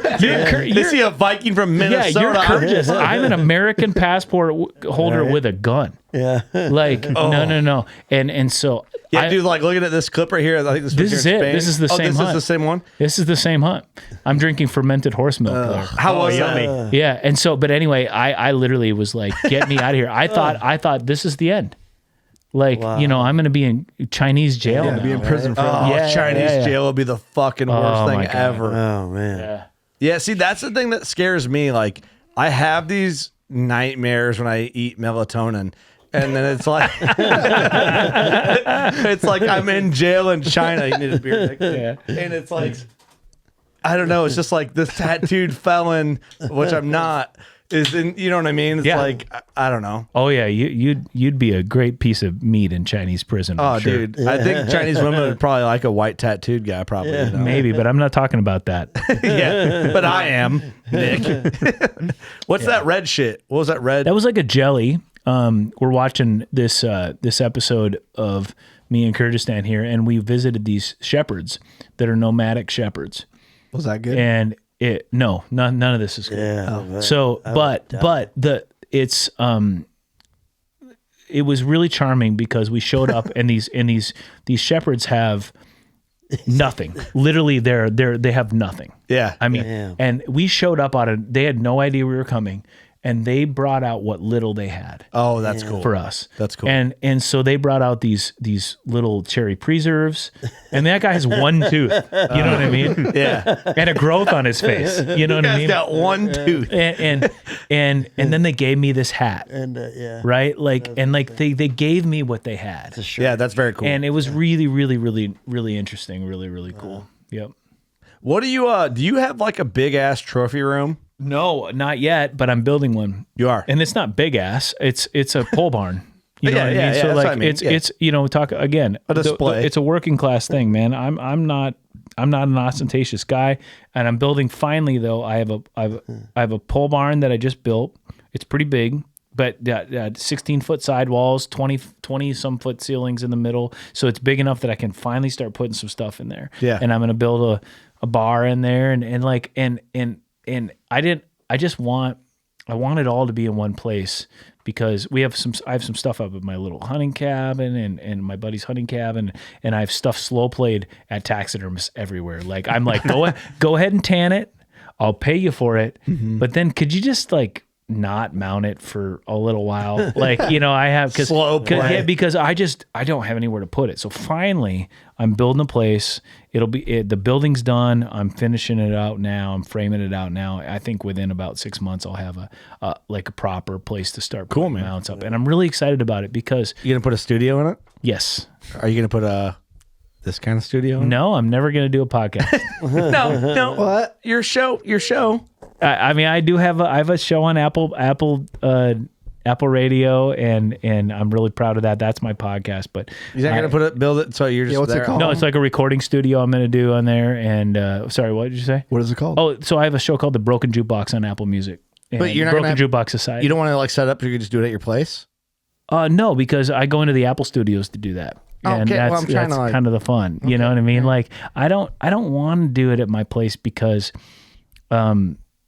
the trophy room to me, I'm going to have an office in there, but I want that to be like the place where that's my chill place. Sacred. Yeah, man, because just like you guys, like we walk around in here, you know, before and after this podcast, and we talk about every one of these deer, and we look at it and go, tell me a story of that deer. Yeah. And like, to me, that's so cool. And I've got some neat mounts coming. I've got a full body mounted muskox coming, you know, like neat stuff that those memories are not only magical to me, but I really look forward to like having you guys over and telling you about it. Hey, listen, when it gets to. done, can we just have a Vertek party? We'll just wear Vertek shirts. How about we do a podcast live from Nick's trophy room? Let's do it. Yeah, we'll bring our shit down and let's do it. I'm sure you'll have mics. I got mics. You got to fly and pick us up though. Yeah, that's only it. We can't all fit in my plane. Shit, fuck. We'll drive. We'll drive Doug did tell me he's never been in a little plane before, and he goes, I never have either. What did you say? Is that sketchy?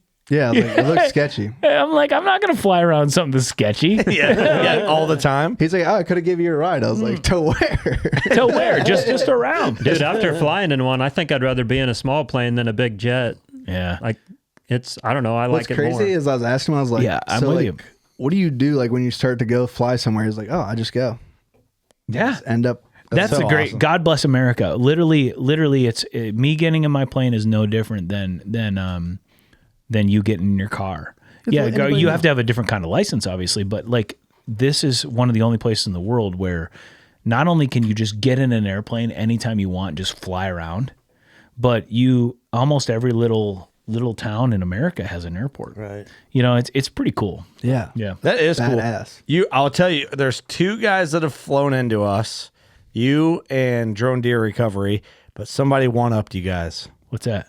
Jimmy John. Oh yeah, of course. Flew a helicopter in and landed in my buddy's cornfield a mile south of town. Of course he did. And he probably flew a jet just on his way to get the helicopter too.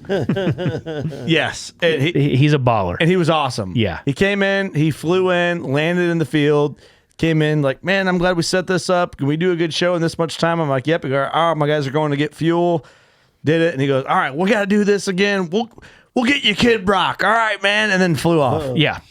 God bless him. Yeah. I'm like, God, you're the best. Yeah. Like American dream, brother. Yeah, it is really the American dream. And I love that shit so much. I will never probably ever be able to do that. No, none of us will. But the honest truth is, dude, I posted some clips from that episode, right?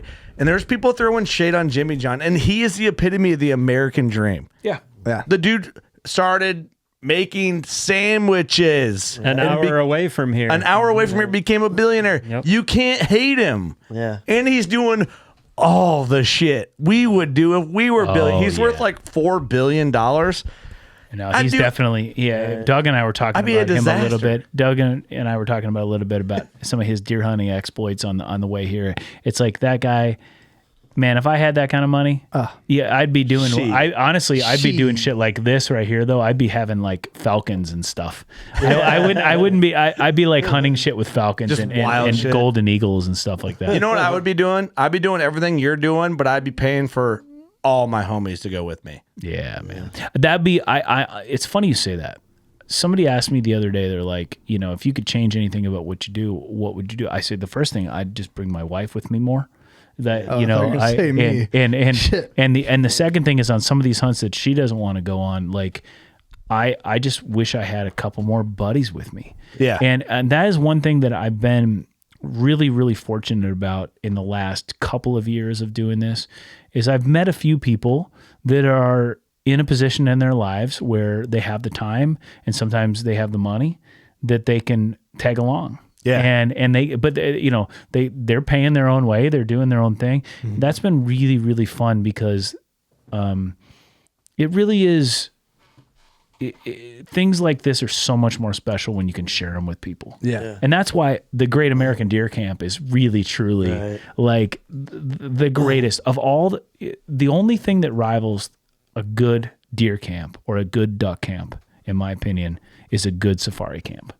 Yeah. Yeah. And unless you've been there and done it and sat around the campfire for the Great American Deer Camp, I mean the Great Safari, you can't understand it. You know what I mean? I would almost say the safari camp's better. I hate to admit that I kind of agree. Yeah. With all the PHs and it's a special experience, man. Very special. And you guys have and this isn't knocking on your safaris at all. You've only been in South Africa, right? When you start going to some of the other parts of Africa, they do it the same, but they do it different. Just like a Montana elk camp is different than a Midwestern whitetail camp, and it's just they're different. And each one of these, and now I'm going to Mozambique next year, and I haven't been to that side. Yeah, and I'm so excited to experience a different place. And it's just like the States. To say that for somebody that it doesn't live in the States, and they go, I've been to the States, I've been to New York City. Yeah. Well, you haven't seen the United States. You saw New York City. Yeah. And now I'm starting to realize that's what Africa's like. Yeah. You've been to South Africa, so that means you've seen South Africa. You've been to Namibia. That means you've seen Namibia. But because you've been to Namibia doesn't mean you know what South Africa's like, and vice versa. Yeah. And then you go to Zambia, and then you go to Zimbabwe, and you go to Botswana, and you go. And that's the thing is like the problem with all of these places. They like we said earlier, they're Pandora's boxes. Yeah. It's like it's a takes time to see it all. It is a slippery slope. See, I want to do that. I want to experience other countries in Africa now. After I'm going to go to South Africa for the second time, or have been. Yep. Launches, but like I got this picture of your water buck pulled up. So last year you were like, dude, I got to get a water buck over 30 inches, and so I got lucky. I killed a giant water buck my first year. Eric one-upped me and killed a half-inch bigger water buck than mine, which is crazy. And then you got your 32-inch water buck. Yeah. It's 31 on one side and 32 on the other. The 32. So what 29, 28 is where they're a shooter. Yeah, I mean, like my buddy Jamie Trout in Namibia always said, anything over 28 is a trophy. Like a true like that's a proper 30's like the big mark. 30's big. And they to bridge the gap between 20, it sounds so simple, so little, but those 2 inches, it's a lot. It's a lot. Yeah. And it's almost like skulls and bears. And then this one here, not only is he long, but he's old and heavy. Yeah, he carries his. And the coolest thing about this, and this sounds so silly to people that can't understand it, but I mean they've never been there. But you see the moon in the background there? Yeah. Oh, yeah. This is an iPhone photo because it was too dark to take photos with a regular like lens camera. Oh, really? And iPhones have they're so good at this stuff. Crazy. That moon is a full one of those super moons that's coming up. You know how like you see a super moon, you try to take a photo of it, and it's like it doesn't make any sense. Right. That's how big that moon is. Like you can imagine. So I was sitting there. We're sitting there on. It's getting dark, and we still have skinning and stuff to do, and we have to haul all this out. And this moon is coming up. And I will never in my life forget that moon. It came up, and that moon is so big. It looked like it was 6 feet wide in the sky. Yeah. And it's funny because in the photo, it looks like the sun or something like that. Yeah, That's how bright it is. Yeah. And that's it's like you shot in the early morning. Yeah. That's the stuff you remember. Like, again, what am I talking about? I'm not talking about the kill. I haven't told you about the shot. Yeah. I haven't told you about how far it was or what it did or where I shot him. I haven't talked about the killing. I'm talking about the moon. Yeah. To me, that's what I remember. Yeah. You know what I mean? I remember the scene. I remember this stuff. I don't know. I love it, dude. It's a beautiful photo, but the trophy is amazing. He's pretty awesome. It's an incredible animal. He's truly like the one you want. The old. He's the one to take out. Is there a 30-inch club for waterbuck? There should be. Because we should get belt buckles. Well, you know what? We're gonna make our own club. 30-inch club. Waterbuck. Yeah, I feel left out, Doug. Yeah. What the fuck? Yeah, man, you're not in the fucking club. Hey, you know what? I mean? It's an exclusive club. It's an exclusive club. We're Nyala brothers. Nyala Bros. What was your Nyala? 29? I don't remember. It was a good one. I don't remember. Big one. Yours was big too, right? Mine's huge. Okay. How big? I don't know. They huge. fucking never measured my shit. Ethan, you bitch. Hey, If you're listening, measure my shit. measure it up, boy. That's a great waterbuck. And the thing is, people we get a lot of feedback, right? I just got a message today. When are you launching all the African episodes? Well, it's like, well, all right, I'm going to do a Monday and regular episodes to be Thursday. Because some people are like, we don't care about your African shit. We want to hear whitetail shit. I get it. But I'm telling you, if you ever go, it hits you in a way You'll know right that away. you can't explain, man. I'm telling you. It really does. Speaking from, we're whitetail guys. And if there's any podcast that's going to talk about it, like Type A podcast, which is what WCB is. Yeah. I think, like, we started as a podcast. I've always been a podcast. One of the rare times I'll say this, find another Type A podcast that started as a podcast, that's still a podcast, that kills better quality whitetails as us than as a crew. And I'll give them a high five the shit out of them. But we are whitetail dudes. We have got the opportunity to experience the South African shit, and it's so fucking awesome. Right. But we still love whitetails more ever. It's dude, it's insane. Aaron Blicey is insane like, there. you guys didn't talk about how you guys, your main crew, me, you, and Eric, killed 3 booners last bros. year. I didn't realize it was 160. I didn't either. I thought Until Bucky who said it. I thought it was 165 net. Booner Bros, baby. I thought, see, we should have we should have like hoard ourselves out over that. Yeah, maybe. But then it would have ruined it probably. Yeah, I think it would have. Been a little much. It's cooler if we just like, I'm literally getting a tattoo over it though, so I would have the tattoo by now. Are you nervous? Because you already have it now, but like as the time of recording, you're getting it in 2 days. I don't Nick, you know this? We got 2 tattoo know. artists coming to the studio Saturday. I don't know if I'm nervous. Doug lost a bet. He's got to get a tattoo on his ass. I actually want to be here for that, and I also want a tattoo on my ass. Oh. Yeah. Waterbuck. 30-inch club. I can't- but you can't get that tattoo. You can't get that tattoo. Sorry. You're gonna get a tattoo Not on your yet. ass out of spite. 30-inch club, baby. Hey, speaking of I'll get that. sorry. That's funny. Talking about shit that we're gonna do soon. I'm so excited. On Saturday, this coming Saturday, I'm putting up on one of our leases, me and 3 guys, because it's gonna take 3 guys to do it. We're putting up the first grizzly blind. You are? on that property, and I'm so excited about it because I've hunted out of tons of grizzly blinds, but I've never actually put one on my own property. Yeah. And I'm so excited about it. They're the best. They're the best. They're the Cadillac. Dude, it's so nice. And like I have the chairs and I have I've got the window shades. Everything. I got everything. I'm so damn excited about it because there is a deer. I showed you guys the picture of that deer. That's where we're putting that blind. I like It's that. this big, tall, narrow, he's probably 175-inch 9 or 10 point. And he's just crab claws. He's super cool. Wow. And we're putting up that blind and I'm so excited about it. And it's funny because it was you guys that introduced me to the grizzly, like just all the products and all the families. By the way, you introduced us to Illuma. Oh yes. And they're a partner now. That's awesome. So like we have a lot of friends and it's like, and the grizzly guys have been so cool because they're a good old Midwestern company, great American story as well. Right out of Iowa. But like, I've always loved their blinds, and I've hunted them on other people's properties. But it feels like I just graduated to like the cool guys club that I get to put one on my own property. You know what I mean? Like I'm like, I got that. Hey, come over here and check this out. You know what I mean? Yeah. You know what I did? So Jeremy was in here, which we got a meeting Monday with the Grizzly boys, and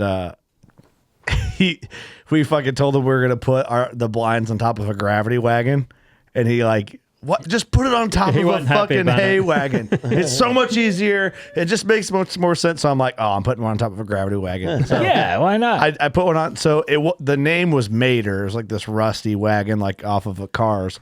But my mom killed a turkey up, so now I call it the Wagon of Doom. And so every time I post a photo of it or take a photo, I just text it to Jeremy. I'm like, check it out. It's on a gravity wagon. Well, mark my words.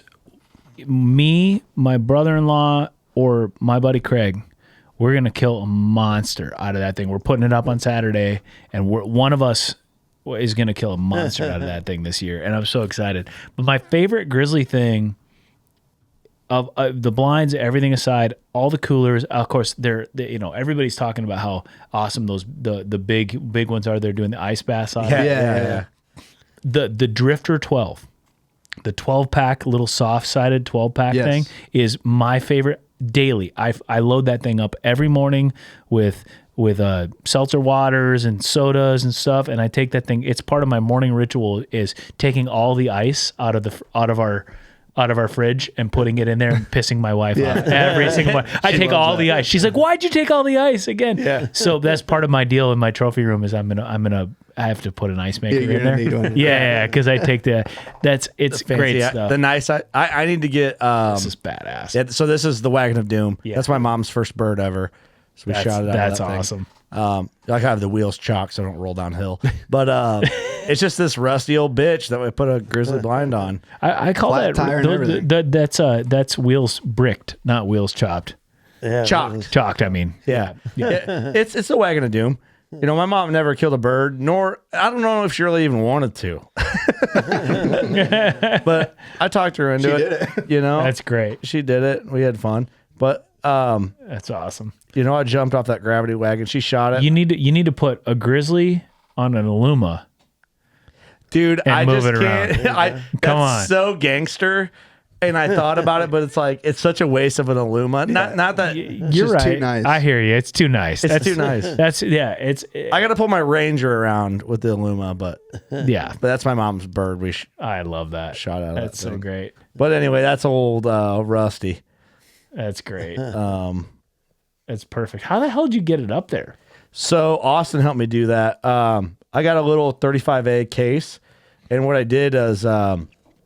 So that had like a grain tank extender on it, and we removed that. I cut it out, built a floor in it, and then I just took my forks on my case and lifted it up, and it just barely got high enough. And Austin spotted me, and I just basically made footings for it and lagged it down and called it a day. I love it. And then I kind of like ghetto rigged the ladder. It's super dangerous. But what I did is you can see I built this. So my mom's short. I built this. I just built it as in set 4 cinder blocks right there so that you get on the ladder. And then I spray painted it. I drilled holes. You can see where I spray painted all the holes I drilled. Like is your mom giving us the finger right now? Looks like it. Kind of is. Son of a bitch, she is. I'll be What the fuck, Mom? She is a gangster. What a bitch. she's like Eric. Yeah. Eric just sneaks it in. Fuck turkeys. There you go. There's a good look. That's the tractor that There it is. once I it get loads. I love it. So that's my little humble tractor setup. I dig it. I'm just pull that baby around. It pulls it nice. It's a great rig. It's a little high, but it keeps it elevated.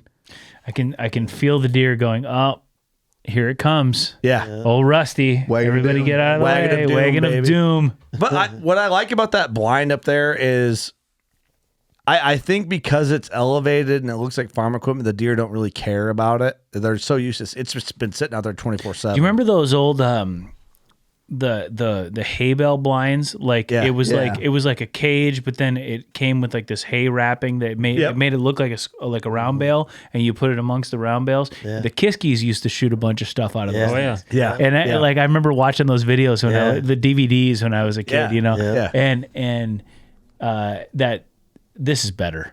Yeah. It's better. I think it's better. It's more comfortable inside. Like it would be better if you spray painted that the rust color.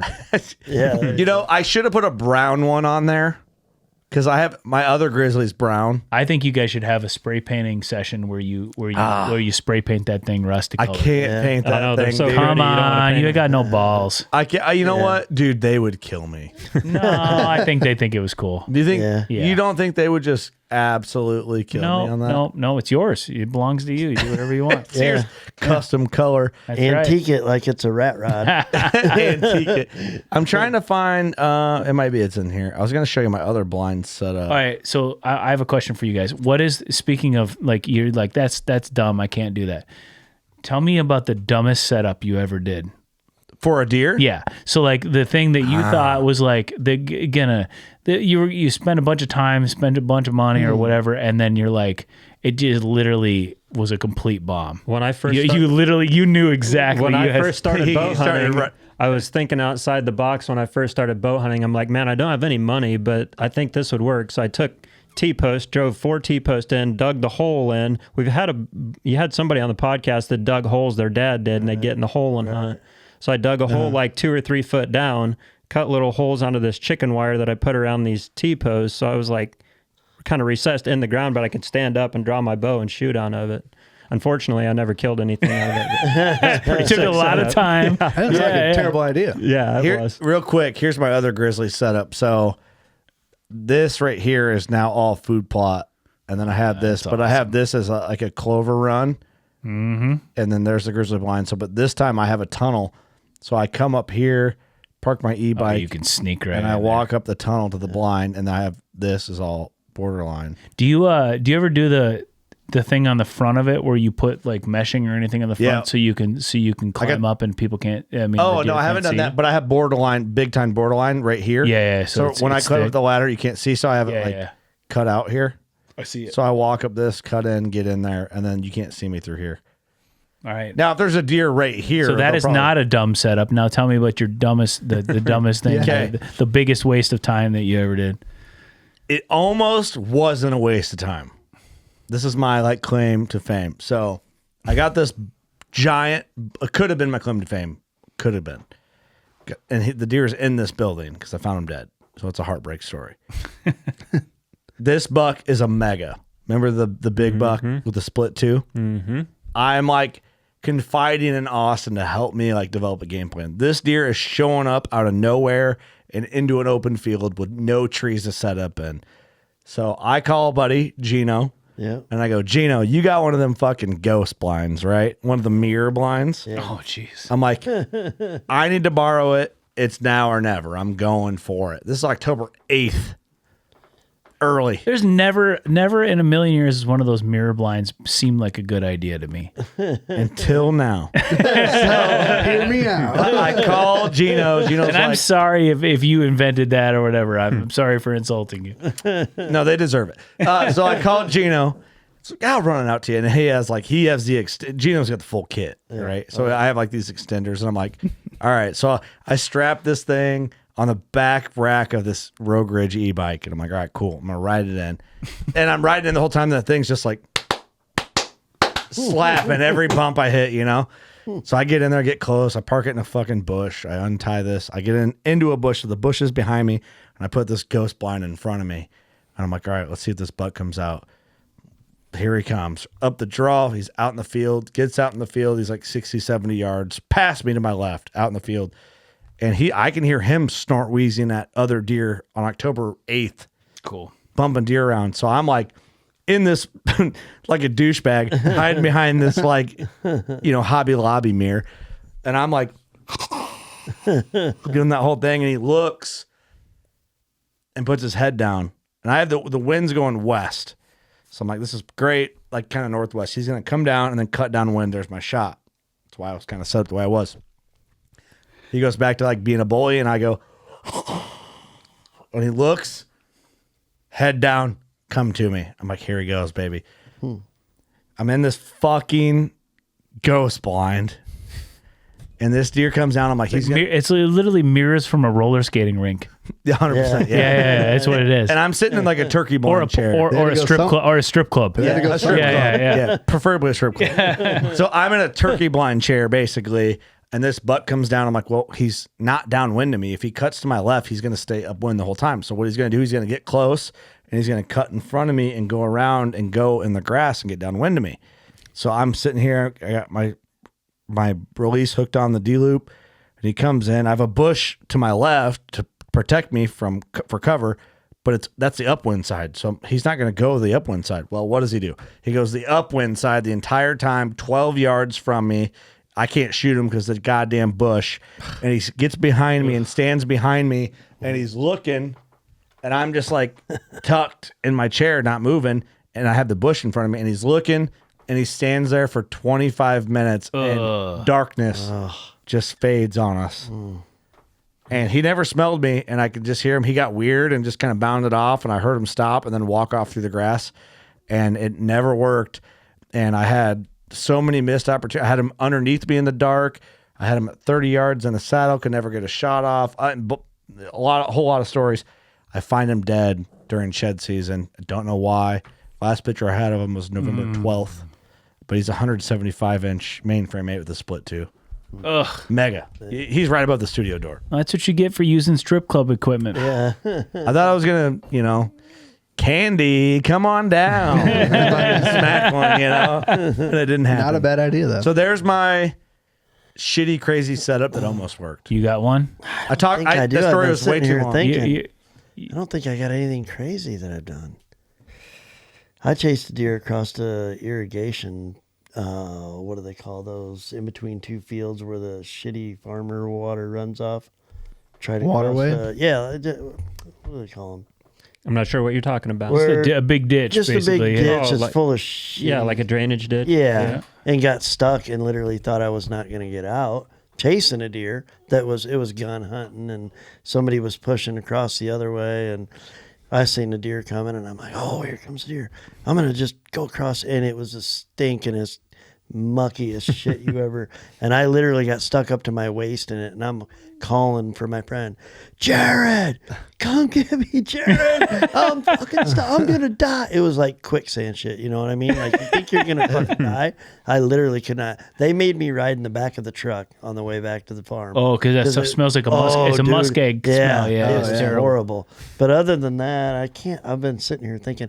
I hunted on the ground a lot when I was younger, and I was learning. And I did stupid shit and got busted trying to do weird shit, hiding in this bush, hiding in that bush. But I can't think of anything that's. Really that's my story. Like if I have one really dumb story is with my brother-in-law and my buddy Craig. We have this spot in Kentucky. Craig owns a bunch of land, and we have some leases around it, and it's awesome.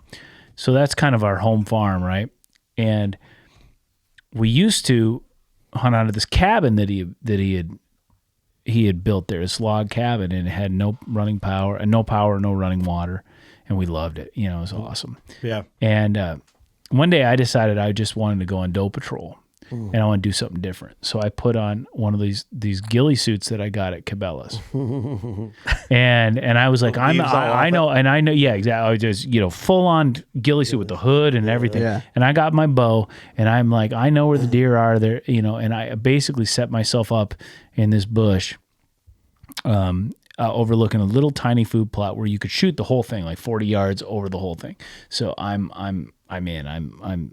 And I'm going to do this. And those guys are like, that'll never work under no circumstances. I'm like, I'll show you guys. You know what I mean? You're going to see. So I went out there and literally, I thought I was so camouflaged and thought I was so perfect and so everything. Every single deer that came in there just went munch munch munch munch munch. What the fuck is that? Like literally, it was exactly like, what the hell? And every deer, and I was hell-bent. I gotta come back to the deer because I gotta show these guys, right? So of course I come back empty-handed, and the next day or a couple days later, I get this text. It's a group text, and it's from Craig, and he had checked the trail cam photos, and here's me with my bow walking across the food plot in my ghillie suit, and it looks like the Zapruder, like not Zapruder. Oh, that's the JFK thing. It looks like the Bigfoot the thing from California in 1970. Like I'm kind of, because I walk with like kind of a hunch anyway. It's the most embarrassing freaking photo. I have face paint on and I've got everything done. You're and like the guy, dude. And so, but once a year, Craig still just sends us in a group that same photo, just a reminder how big of an idiot you are. Yeah. And someday I'm gonna actually kill something on the ground with that thing. And you'll do it with Vertek. I'll show those guys. You know what I mean? But Vertek comes out the ghillie suit. Look the fuck out. I actually need to post that photo because it's and tell that story, because it's like, we've all done the thing that we thought was gonna work but wasn't. We were like guaranteed in your head, like this is for sure. Yeah, you're the last. I'll show them. Yeah, you're the last one. What do you got? I've done a lot of dumb shit, but I'd say my senior year of high school in welding class, I decided I was gonna build my own stand. Yeah, a ladder stand. Yeah, a ladder stand. Yeah. It's like 12 foot high, and it comes in pieces. It's the biggest piece of shit. It never even worked. I never even used it. It's still in a barn somewhere. Oh no, you got to bring that out here. You do. I might. I think it should be on the wall out there. Yeah, rusted to shit now, dude. But we've all dumb shit. Everybody. That's how you learn. That's one story. Like we all have. I've got many more. Yeah, that's how you learn. Though. Like sat in like V's of trees, thinking, I'll just look like another branch. This tree. That doesn't work. Yeah, but sometimes it can. Yeah, depends on your setup. Yeah, I used to make those wood wedges. You take like a 2x6 and put a hinge in the middle, and then put sharp points on the end of the steel, and go into a Y of a tree and hammer it down. Just stand on it and wedge it down, and it just locks. That sounds so dangerous. Oh, it is. Yeah. It's so shitty. You take a 2x6 and cut like triangles into it? No, yeah. Well, you just you cut little triangles into the ends that go against the tree. You're putting it in a Y branch, and then your hinge, and then you have pointing. Your hinge? Yeah, you take 2x6s. Oh, and you're putting hinges. That are like, like 10 inches long, 2x6s that are 10 inches long, and the board is cut in the middle, and you put a hinge in there so you can fold the thing down. God. And then you can open it up, and the ends have V cuts. Like a tree stand. Wedging it in there. Mobile hunting, baby. What's up? And then on the bottom, you cut metal where you can screw to the bottom of the 2x6, and it has jagged teeth in the Y of the wood. So the metal sticks out like this in the V, and then it would bite in. You just go to the tree and you put it in like this, and then you get in it. And you fucking stomp. This seems like something that like over 6 beers, after 6 beers, you're like, I have an idea. Like a light bulb goes, like Disney, like a light bulb goes off. Let's make one of these. Yeah, you know what's fucked up? I'm like, that's a sick idea. It is a sick idea. You talk about, it was the original mobile hunt. Yeah, right? That's Mark goes, you fucking stomp on it. Wham. Wait, how do you stomp on it? You fucking stomp on it. Stomp on it. And the harder you stomp on it, the safer you are. Yeah. It's even harder to get back out. The tighter it is, the better. Yeah. I look back now at like early hunts for me and with climbing stands. Yeah. And I just look back and like, how did I live? Yeah. Live through that. Like ask Doug how he lived. Public ground, the tree I picked is the most dangerous. Now looking back, it's like I picked the curviest, weirdest tree to get up, and I would somehow manage to get around these little curves and trees with my climbing stand. Like now I look back and like there's a 90% chance of getting really hurt, and somehow I managed to thread the needle with that 10%. Oh my god! Like I hate climbers. They're sketch. I used to have an old lone wolf climber. Yeah, that was I think it was called an alpha climber. I think, and it was the one. It wasn't. It was the sit and hang it was the one where you turned around and you did it backwards. No, it was a sit and climb. That's exactly right. Yeah. So, but you sat on that bar that went down. Right. So the nice thing was I have one of those in my shed right now. So the nice thing is that it smartly, because it had such a small upper platform, it had straps that connected the bottom to the top. Yeah. And I can't tell you how many times if it weren't for those straps. Yeah, I would just be sitting there holding on to a little tiny seat with no bottom, like underneath it. And a couple of times I'm like, I don't need to attach those straps. And I'm like, yeah, I better. Yeah. And then, and like you get up there and oh my God. I mean, I can think about several times where I would have just been up there dangling with nobody. Shimmy down. Yeah. No, I don't know how you couldn't shimmy down. There's nothing you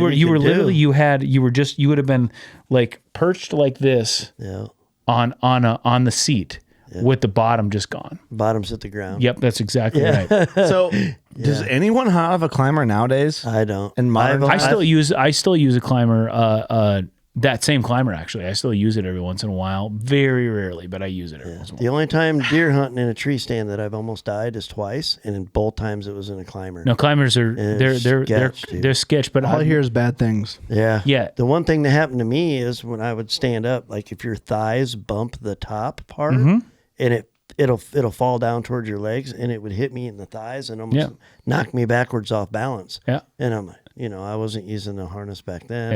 Yeah. That's the one thing I always did. I always used the harness in that climber, but like harness or not, I'm still dangling in a tree with no bottom and no way to get down. Yeah. 0 ways to get down. Somebody would have had to use a climber to get back up to me. I'm coming. I'm coming, don't worry. Right. Yeah. God. They get stuck. I guarantee you there are so many people listening right now going, oh my God, I have that same exact story. Yeah.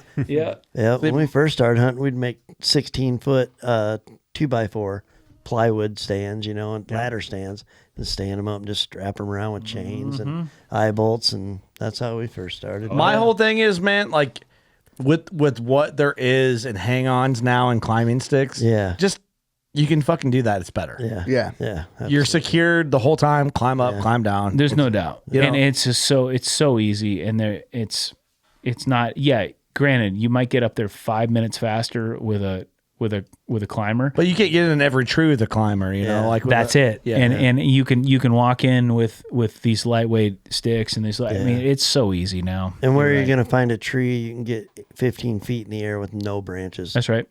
Got to trim as you go. Well, that was always my thing. Yeah, that's the thing. You're sitting there, and then you're like, okay, I got to grab my saw and get it out, and then get around it and make a shitload of noise while I'm sawing branches. Absolutely. I couldn't imagine in the dark trying to do that. Yeah, absolutely. Dude, my old man did it all the time. That's crazy. A $40 River's Edge climbing in Walmart. He killed a gyre buck out of that. Wow. That's like in the early days of mobile hunting. My dad would go in. Everyone's like, "You're crazy." Yeah. Like, And he probably wasn't using a harness either. Fuck no. What the what? A harness? Yeah, they didn't come out with those till like 2000. yeah. Well, even then, he's like, "That's gay." Yeah. I literally can't put my head around. This is just a different generation. Like I can't put my head around. I don't think I've ever climbed into a tree stand without a harness. I don't think. I have like, a couple times, and it's young, and it's that I was scared shitless. Yeah, and I don't know why. I mean, I guess I can still hear my grandpa being like, don't do dumb shit. You know what I mean? It's like, it's just not worth it. Doug, you want to share with the people a little story? I didn't use the harness for probably 7 years. Yeah. Why don't you tell the people, Doug? And I fell off a tree. Did you? Yeah. What happened, Doug? I broke my pelvis and back. Then what happened? Pretty bad. Then you I was in a wheelchair for 3 months. Oh, no. I didn't know that. Yeah. Hey, That's just between us and the boys. Nobody else has to know. Did you ever get your dick sucked while you were in a wheelchair? I knew it. I did not. What? I would have. Yeah, Nick would have. I should have been with you. You would have hooked me up. You didn't? No, I didn't. No. What a shame. What a shame. She got Sad. some of that pity head. Sad, really.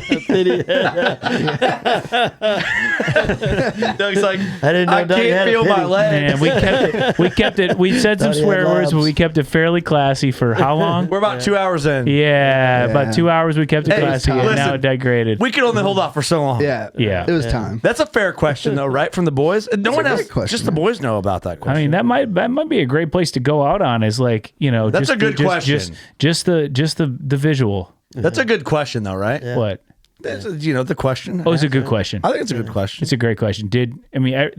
All God's children want to know Yeah. Right. If I didn't ask it, you were gonna. Yeah, I was gonna ask the same question. It was on all of our minds. Yeah. Did not happen. We all knew what I was gonna ask when I asked it, so that says something. Why did you guys all think the same thing I thought? What the hell? Oh, No comment. I knew where that was going. No comment. But hey, bless your heart, dude. You know, you tried your best. No, I really didn't try at all. Hey, you tried your best for the cards you were dealt. Just in a wheelchair. Do my thing. Hey, be safer next time. You know what I mean? Yeah. Wear a harness. There's no excuses, Doug. There is no. Everyone wear a harness. Yeah. We never got to your around the world stories. We got close. I think we touched on it. You know, I think we got two of your travels in out of fucking how many? There's a lot of them, but you know, the truth is that we talked about. It really is about roots, and in the end, you know, you drink a couple beers, it all, like I said earlier, it all does come back to whitetails and pheasants and ducks for me. Yeah. And that's in the end, that's what we revert to. Yeah, we revert to what we know and where we come from. And yeah, I'm running around doing all this stuff, and it's so cool, and I'm taking advantage of the opportunities while I have them. But the truth is that, you know, this is who I am at my core. Cold beer and a bunch of buddies and some whitetails. Then I'll talk about this all day. It's always the move. You know? Yeah. Always the move. Always. Yeah, I always come back to the whitetails. Speaking of which, hand me a beer, will you? Oh, yeah. You get that guy a beer. Well, dude, Sorry. It's always fun. It's cool now that, like, I mean, we don't have to end this. We can keep fucking rocking, but we can go drink beer and listen to music if we want to. Exactly. Nobody wants to listen to a podcast over 2 hours.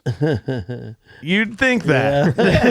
But it seems like the longer they are, people are like, dude, I got an 8-hour shift, Have brother. you heard episode 600? Yeah, we did 6.5 hours on episode 600. Well, I was supposed to come back for that and then never got reinvited. Dude, you didn't want any part of that, brother. You hurt my feelings. You don't want to be part of that. Come back in 2 episodes. You can do episode 666. We There can you have go. to do 666 hours. That's Hours? yeah, 666 hours. Yeah. Nah, nobody wants that. But episode 6.66 hours. Six That you hours could and probably pull that. we out. could do that. We could do that. Yeah. Episode 700, we have an ultimatum. We got to really figure out what I don't want to do 7 hours of a podcast. Yeah, I think 6 is a limit. Yeah. It's so long. Yeah. That's a long. That's a shift. Yeah. So we mix it up. Like we had a spin wheel. We had, we had guests come in every hour. We rotated. We could do it though. We could. We're very capable. You guys talked a big game. You're like, we're going to have you back for that episode. And then I never heard from you again. Part of it was guilt of being like, we don't want to put them through that. Right. Hey, man, I'm always looking for a place to fly that little Corolla of an airplane or yeah. How about Yonda? this? I don't. Yonda. You're probably going to be in like some exotic island when episode 700 comes. Yeah. But if we need to do episode 700, if your man cave's done, Hey, come on, bring it on. would it be Live done? from Nashville. When will it be done? Will it be done like quick? Yeah, it'll be done by then. Okay, so we got like It's a good way to 40 break episodes. it. Good way to break it in. I like it. Could we do I like it. Would you be willing to do a 7-hour episode at the man Sure, cave? why not? Really? Why not? We'll bring some musicians in. We'll play some music. shit. Okay, see that could be Now that rad. would break up. That Why would don't help a I lot. have a guitar? Why am I not singing songs right now? It's one of my. Hey, by the biggest way, I'm regrets. also a musician. By the Yeah. way, Yeah. Oh, hey, hold on. You got an album coming out? I do. Yep, got a new solo album coming out in October. How are you going to let us go this whole episode and close this out and not bring up your new album? Yeah, that we just did it. So there you humble. go. We'll talk about the album. What's going on? I mean, I've had this album in the can. So, for those of you that are listening that don't know, I mean, I'm a country music artist first. So I'm a fiddle player and singer. I had a great opportunity to play with a lot of really cool artists. And then I have my own songs on the radio with a band called The Farm. But I've never released a solo album. And I've had this album recorded for almost 4 years. Right before COVID, I was about to release it, and then I didn't, and then I didn't, and then I didn't, and then I didn't, and then I was always waiting for the right time and the right time, and then it just things happen the way they're supposed to, and this fall is the time. So Yeah. I'm really excited about it, and it's the first music I've released in several years. Oh, So awesome, man. I'm really excited about it. that is exciting. Well, congratulations. So Yeah, it's hell yeah. you What's know, it called? You got a name? it's the album's called Beer Cold Coffee Black. Beer. Oh, like man. And that's the title track of the song. There you go. Title track of the record. Right. Yeah. Does that scream us or does Yeah. yeah, right. Yeah. Yeah. Well, awesome, dude. And the title, the chorus of that song is I'm a simple man, a simple life, All I want is what I like: cold fried bologna, mustard only in a brown paper sack, beer cold, coffee black. That's me. Oh, I like that. You know what I mean? Yeah. That's it. So, That's badass. Yeah. Why did we drop the ball on you bringing a guitar here? I don't know. I didn't think of it either. So it's not just necessarily your fault. I always thought you had one on you. Yeah. It's like Ron Burgundy with the flute. Like, oh, of course I have a fiddle. Here it is. Woo. Yeah, yes, flute. Yeah. So you talked about that on the first episode. You played fiddle. You talked about your whole music career on the last episode, the first one. People don't know. You played, you've done it all, bro. Like, you have the most interesting career of all I've been time. I've been really lucky. And when I think about it, I was telling, I think I was telling Doug on the way over to the depot earlier, I wanted, now my daughter is doing the same thing that I was doing when I was 14, she's really talented at a bunch of stuff. Nice. But that's actually something else about her and hunting that we should probably touch on too. But she wants to quit doing the things she's really talented at because she just wants to hang out with her friends and do what her friends are doing. You know what I mean? So I wanted to quit playing fiddle and play hockey because that's what my friends were doing. Nobody played fiddle. Fiddle wasn't cool. Yeah. Well, fiddle's cool if you're the only one doing it. And you're really good. I was going to say, so thank God for my parents and my grandparents for keeping me going on the fiddle, because I wouldn't be sitting here talking to y'all if it wasn't for the fiddle. Yeah. The fiddle is what gave me the life I have, and thank God for it. You know what I mean? And so, same thing, for anything. It's like, stick to what you're good at, and then do the things that you want to do as a hobby later. You know what I mean? Yeah. But cultivate what you're good at, and that's what I learned from that. How old's your daughter? She's 14, and talking about hunting, some people are wired to be hunters and some people are wired to be gatherers, like I was talking about earlier. I was always wired to be a hunter, and my parents and my family were gatherers, I guess. They just didn't care to hunt. I was called to hunt. I was when I had a kid, I was convinced that and excited about the idea that I'd have a little hunting buddy. And my daughter came along, and she's just not a hunter. You know what I mean? She's just not yet. She's not a killer, right? All of a sudden last year, at 13, she started showing interest. She's like, I want to go hunting. And I was like, honey, you don't have to do that for me. Yeah, you know what I mean? Like, she's doing you a favor. And she's like, no, I really want to. So I just kind of let it go. Next week, she'd be like, hey, are we going deer hunting or not? And I was like, are you serious?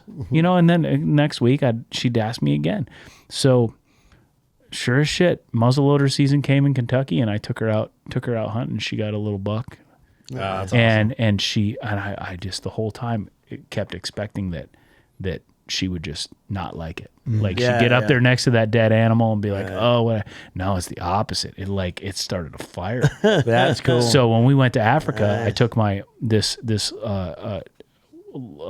in June, I took my wife and my daughter to Africa as a trip we had for 3 years planned. It was supposed to be a family vacation, no hunting. Now that my daughter hunts, suddenly I'm like, oops, I guess we're going to have to hunt for a couple of days. And Sorry. And so she shot a couple animals over there, made perfect shots with the rifle, and she's hooked, man. That's awesome. And it's so cool. And it's honestly one of the great thrills of my life. Nice. Yeah, it's really, really cool. Yeah, Very cool. I got a 13-year-old. Yeah, you get it.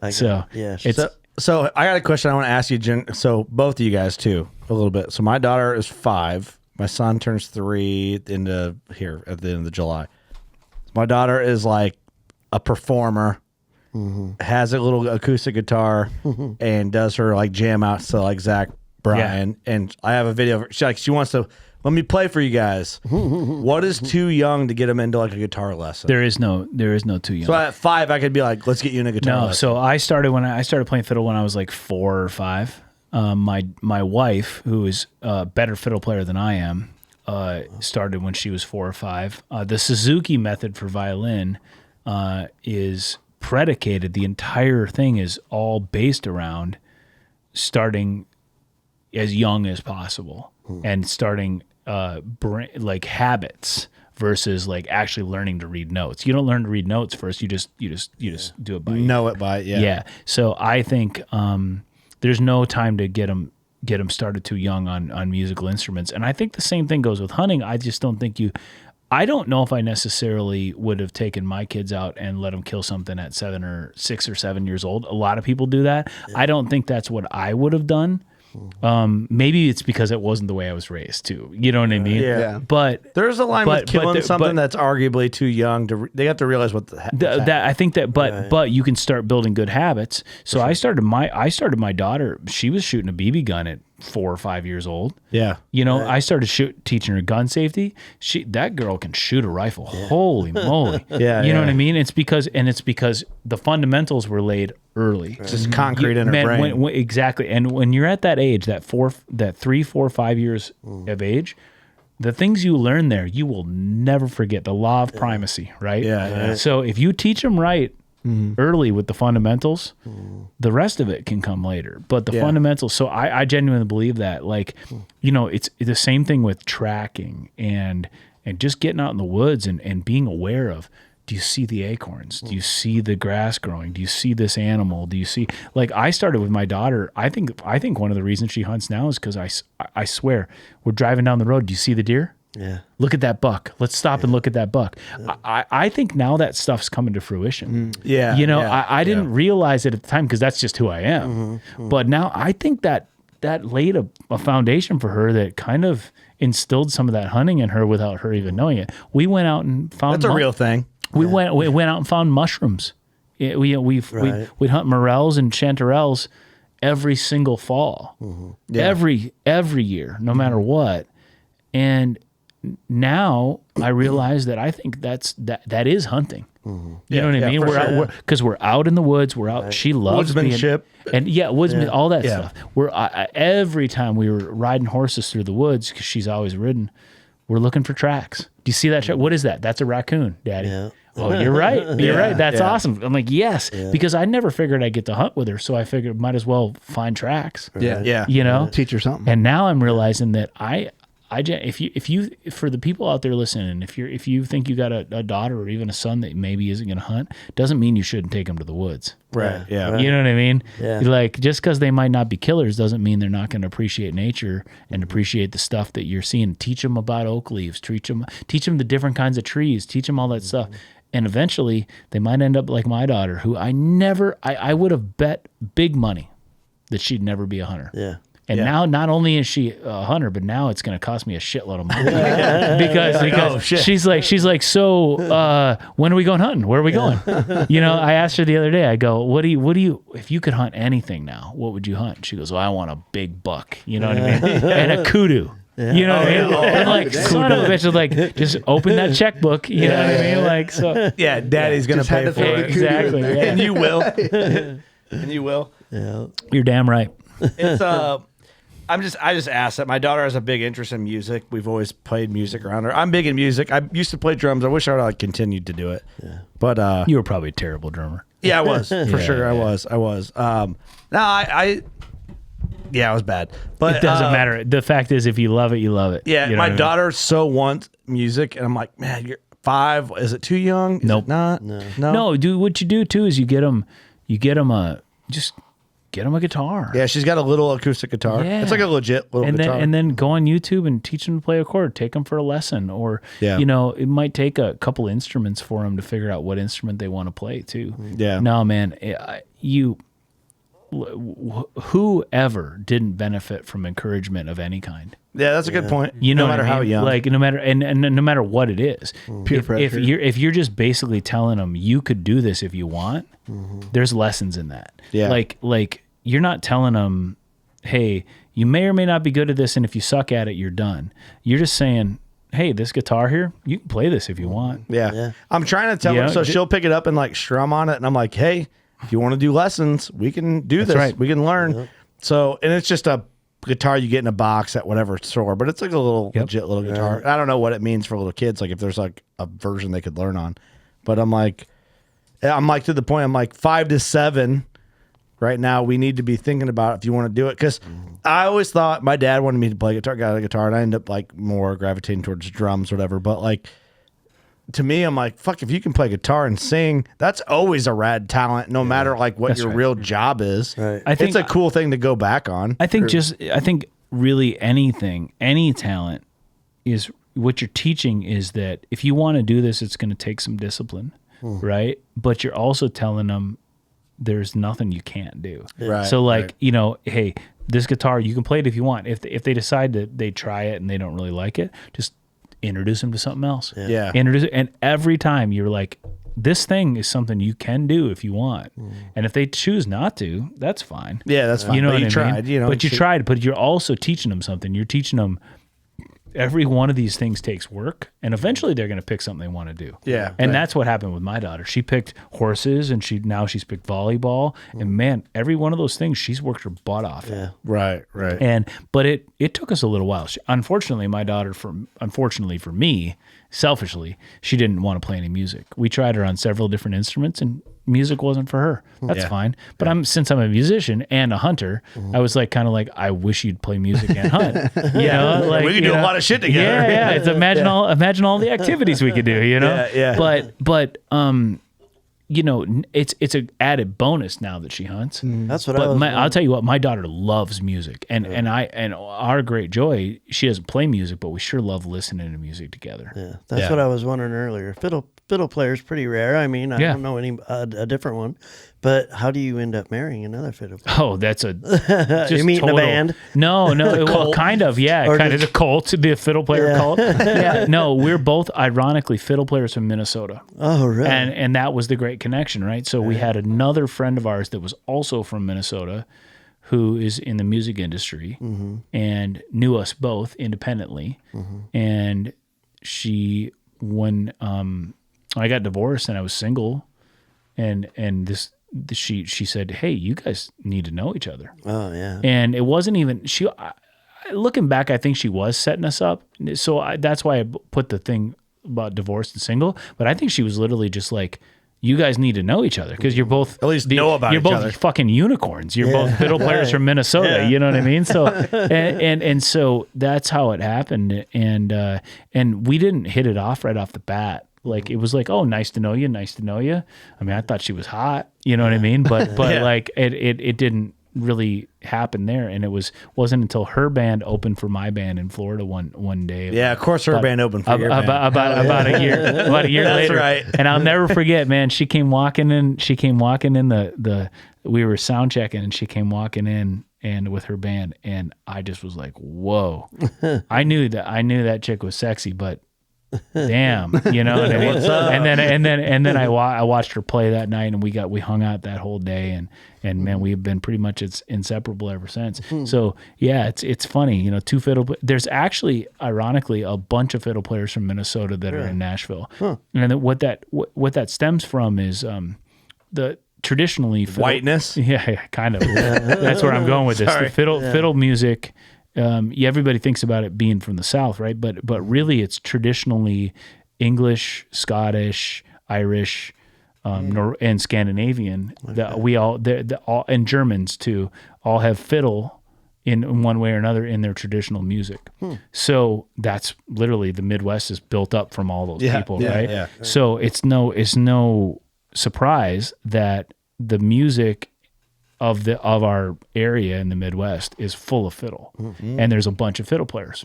So there's a whole fiddle contest circuit and all this stuff that happens in the Midwest, and the same thing with the South. All those same kind of immigrants brought the fiddle to the South as well. So anyway, bunch of fiddle players up there, and they end up in Nashville because that's the only place you can ever make money as a fiddle player. You know what I mean? So and so there's actually like Dierks Bentley's fiddle players from Minnesota. That's crazy. Yeah, I'm from Minnesota. Natalie's from Minnesota. There are several other big famous fiddle players historically from Minnesota. Can I ask an ignorant question? Yeah. Fiddle, violin. What's the difference? Yeah. My grandpa used to always say $10,000. Oh. Yeah, my grandpa's a fiddle player as well. It's what does that mean? It's the exact same instrument.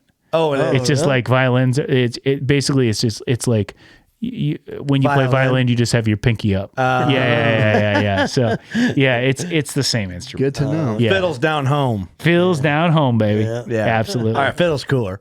Yeah, Much cooler. Much cooler. Yeah. My wife is classically trained, so she'd bitch about that a little bit. Oh, okay. So- hey, that's cool too. Yeah. No. I'm sticking to my guns. No, I'm sticking to my guns too. She's Hell yeah. Yeah. No, Hey, we're white trash here at WCD.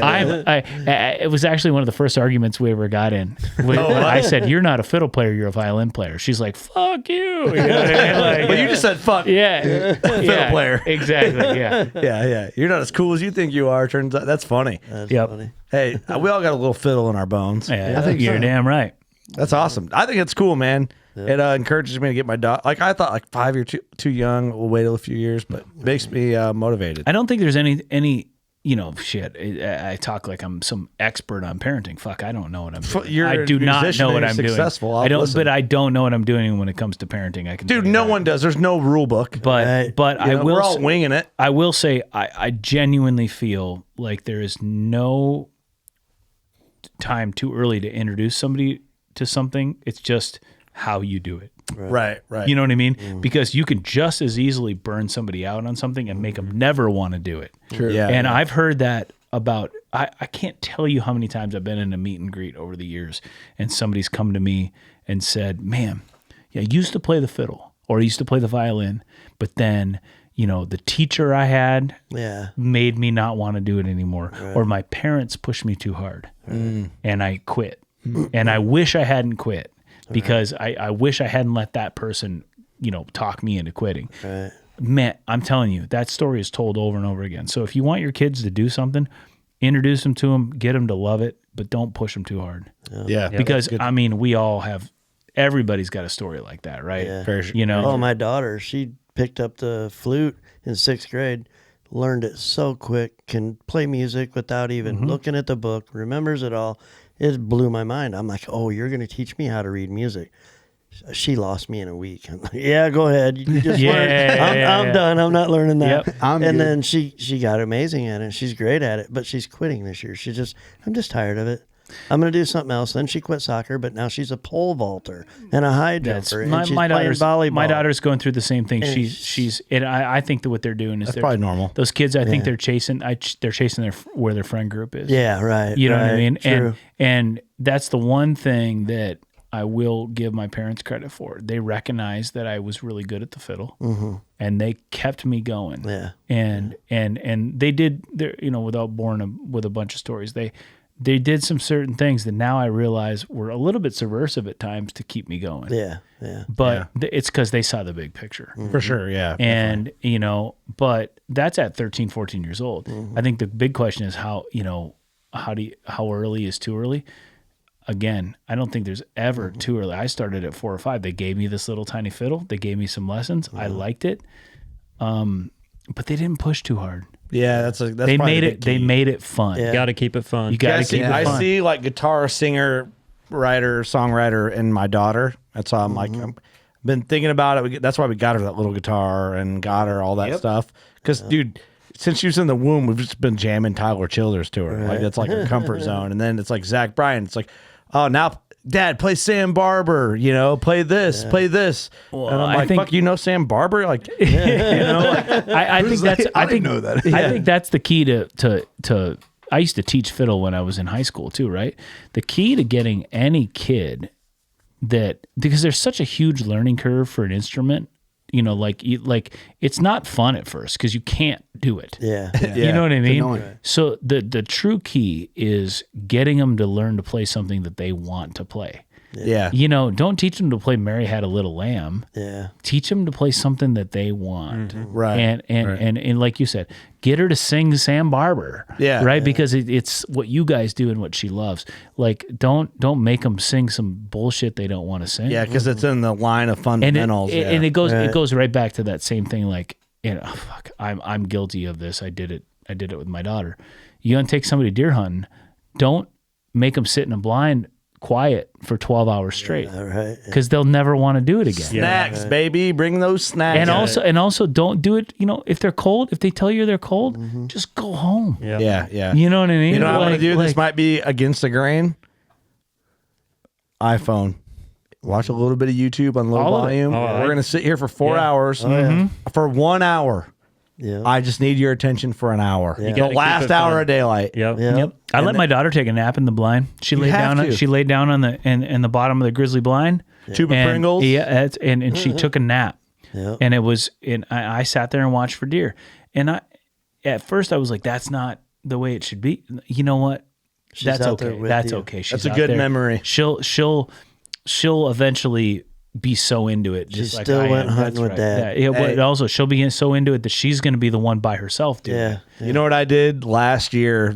Isla May has been hunting one time, and what I did, I took one of them baby chariot carts and hooked it to the back of the e-bike. Oh, there you go. And pulled her out. And then we got out. I picked her up, and I carried her with my bow to the blind, and I had a lot of snacks. Yeah. And I think this year I'm going to take Clyde. He doesn't know how to... Dude, he's so loud. Like, all right, he's just got the dude voice, you know? He's just like, he's not even 3, and he's just got it. I'm like, hey, brother, we got to work on the whisper here, and here's some snacks, and we'll figure this out. But he's like just a dude, you know? Like, my daughter's so dainty, and he's just like, we're doing Dad? It's like, yeah, you got to fucking whisper, dude. My daughter and I still laugh about the first time that she actually saw a deer when we were, you know, now she's hunting for the first time. And she saw a deer for the first time. She did that whole, Dad, there's a deer. And I go, shh. You know what I mean? Like and it was great. We still laugh about it because she and man, it was just a young buck. And the thing goes, like, what the fuck was that? You know what I mean? Like it was, but she did the whole like full voice. Oh my God, there it is. You know, it was awesome. You know, it's not about killing. Like we talked about at the start, and that's probably a good way to wrap it up. It's like, this thing we do called hunting ain't just about killing. It's about the fact that we can sit here for 2 hours and rap about nothing. And culture and what we do and all this thing. And it's about camp. It's about family. It's about friends. It's about these mounts and these memories. And it's not about the act of killing. It's about hunting. 100%. You know what I mean? And hunting, again, like I said at the beginning, is this, to me, a big catch-all term for all the things I just said. Yeah. About it's camp, this whole episode. Camp, people, culture, food, laughs, friends, memories, all that stuff. That's what hunting is. Yeah. The killing is a byproduct of that. And you know, don't get me wrong. There's somebody out there going, bullshit, I love to kill. That's fine. Yeah, I like doing it too. That's fine. Fun too, you know, but I got to be honest with you. Every time I'm next to a deer, I go, thanks, dude. Yeah. Sorry about that. It's you know what I mean? You know what I mean? It's sorry, not sorry. Sorry, not sorry. Sorry. You know what I mean? Yeah. Oh, I like shooting them. I'll talk about how fun it is to shoot them and watch fletchings go between. That's right. Yeah. But 100%. Taking a life is serious. It's heavy. And it's heavy, but that's okay because that's as ancient as it gets. We're designed to do that. Yep. It's what makes the world go around, really. That's right. To a point. Yep. Dude, I got to say, you're the man. You are. Thank you for this. The best. Your second episode with us was exactly what I wanted. Like, we know each other now. Like, a lot of people don't realize, a lot of times the first time someone's in here, it's the first time we're meeting them. Yeah. And now we know you and we've talked, and it's like we know how we operate. So we just started off strong. It's been a fucking blast. Thank you. I appreciate it. Shout out to Huntworth for making the connection to our friendship and what's to come. I mean, Vertek is exciting. Huntworth is killing it. We got to give a big shout out to them being such a big partner for us, and I know for you. And I look at you as like the spokesperson for Huntworth to a point, you know. I think they nailed it with you, honestly, especially with what you do and the variety of things you hunt. There's no better way to prove that it works than with what you do. It doesn't get harder than 15,000 fucking feet on some whatever that animal's called. And I appreciate that. And you know, it really does the same patterns and the same clothes, the same system of clothes. Literally, this isn't bullshit. It works for me in the whitetail woods just as good as it does in the mountains of Kyrgyzstan. Yeah. And that says a lot. You know what I mean? It does. And anyone who says different is fucking full shit. and that's just the truth. And it's half the price of everything else. And it's fucking awesome. It's hard to beat. So shout out to Huntworth for making this connection and like creating new friends, WCB and Nick Hoffman. And when you get your barn done, if it works out for episode 700, get that barn done. Even if it's not episode 700, with the next time we it's do 705. the next time we do this, we're gonna be telling stories about it from the barn, about how we were all drunk on Lower Broadway in Nashville the night before. You know what I mean? I don't know if you're ready for that. We're going to do a Nashville remote episode. Oh, boy. Can we? Dude, we will do that. Can we do it? I'm in. Next one I'm in. We're going to go find the Huck Tour girl. Oh, yeah. Hey, I might find her. Easy. What's up? What's up? Find some goth chicks downtown Broadway. There's got to be like one or two. No, dude, thank you so much. My wife's listening right now. She's like, "Why did you commit to that? It's the worst idea ever. You idiot." They're good dudes, honey. They're good dudes. Yeah, they're great. No, I think it'll be fun. We'll do it. Yeah. My septic system will never be the same. No. It'll be a plunger, right? We'll pee on the grass.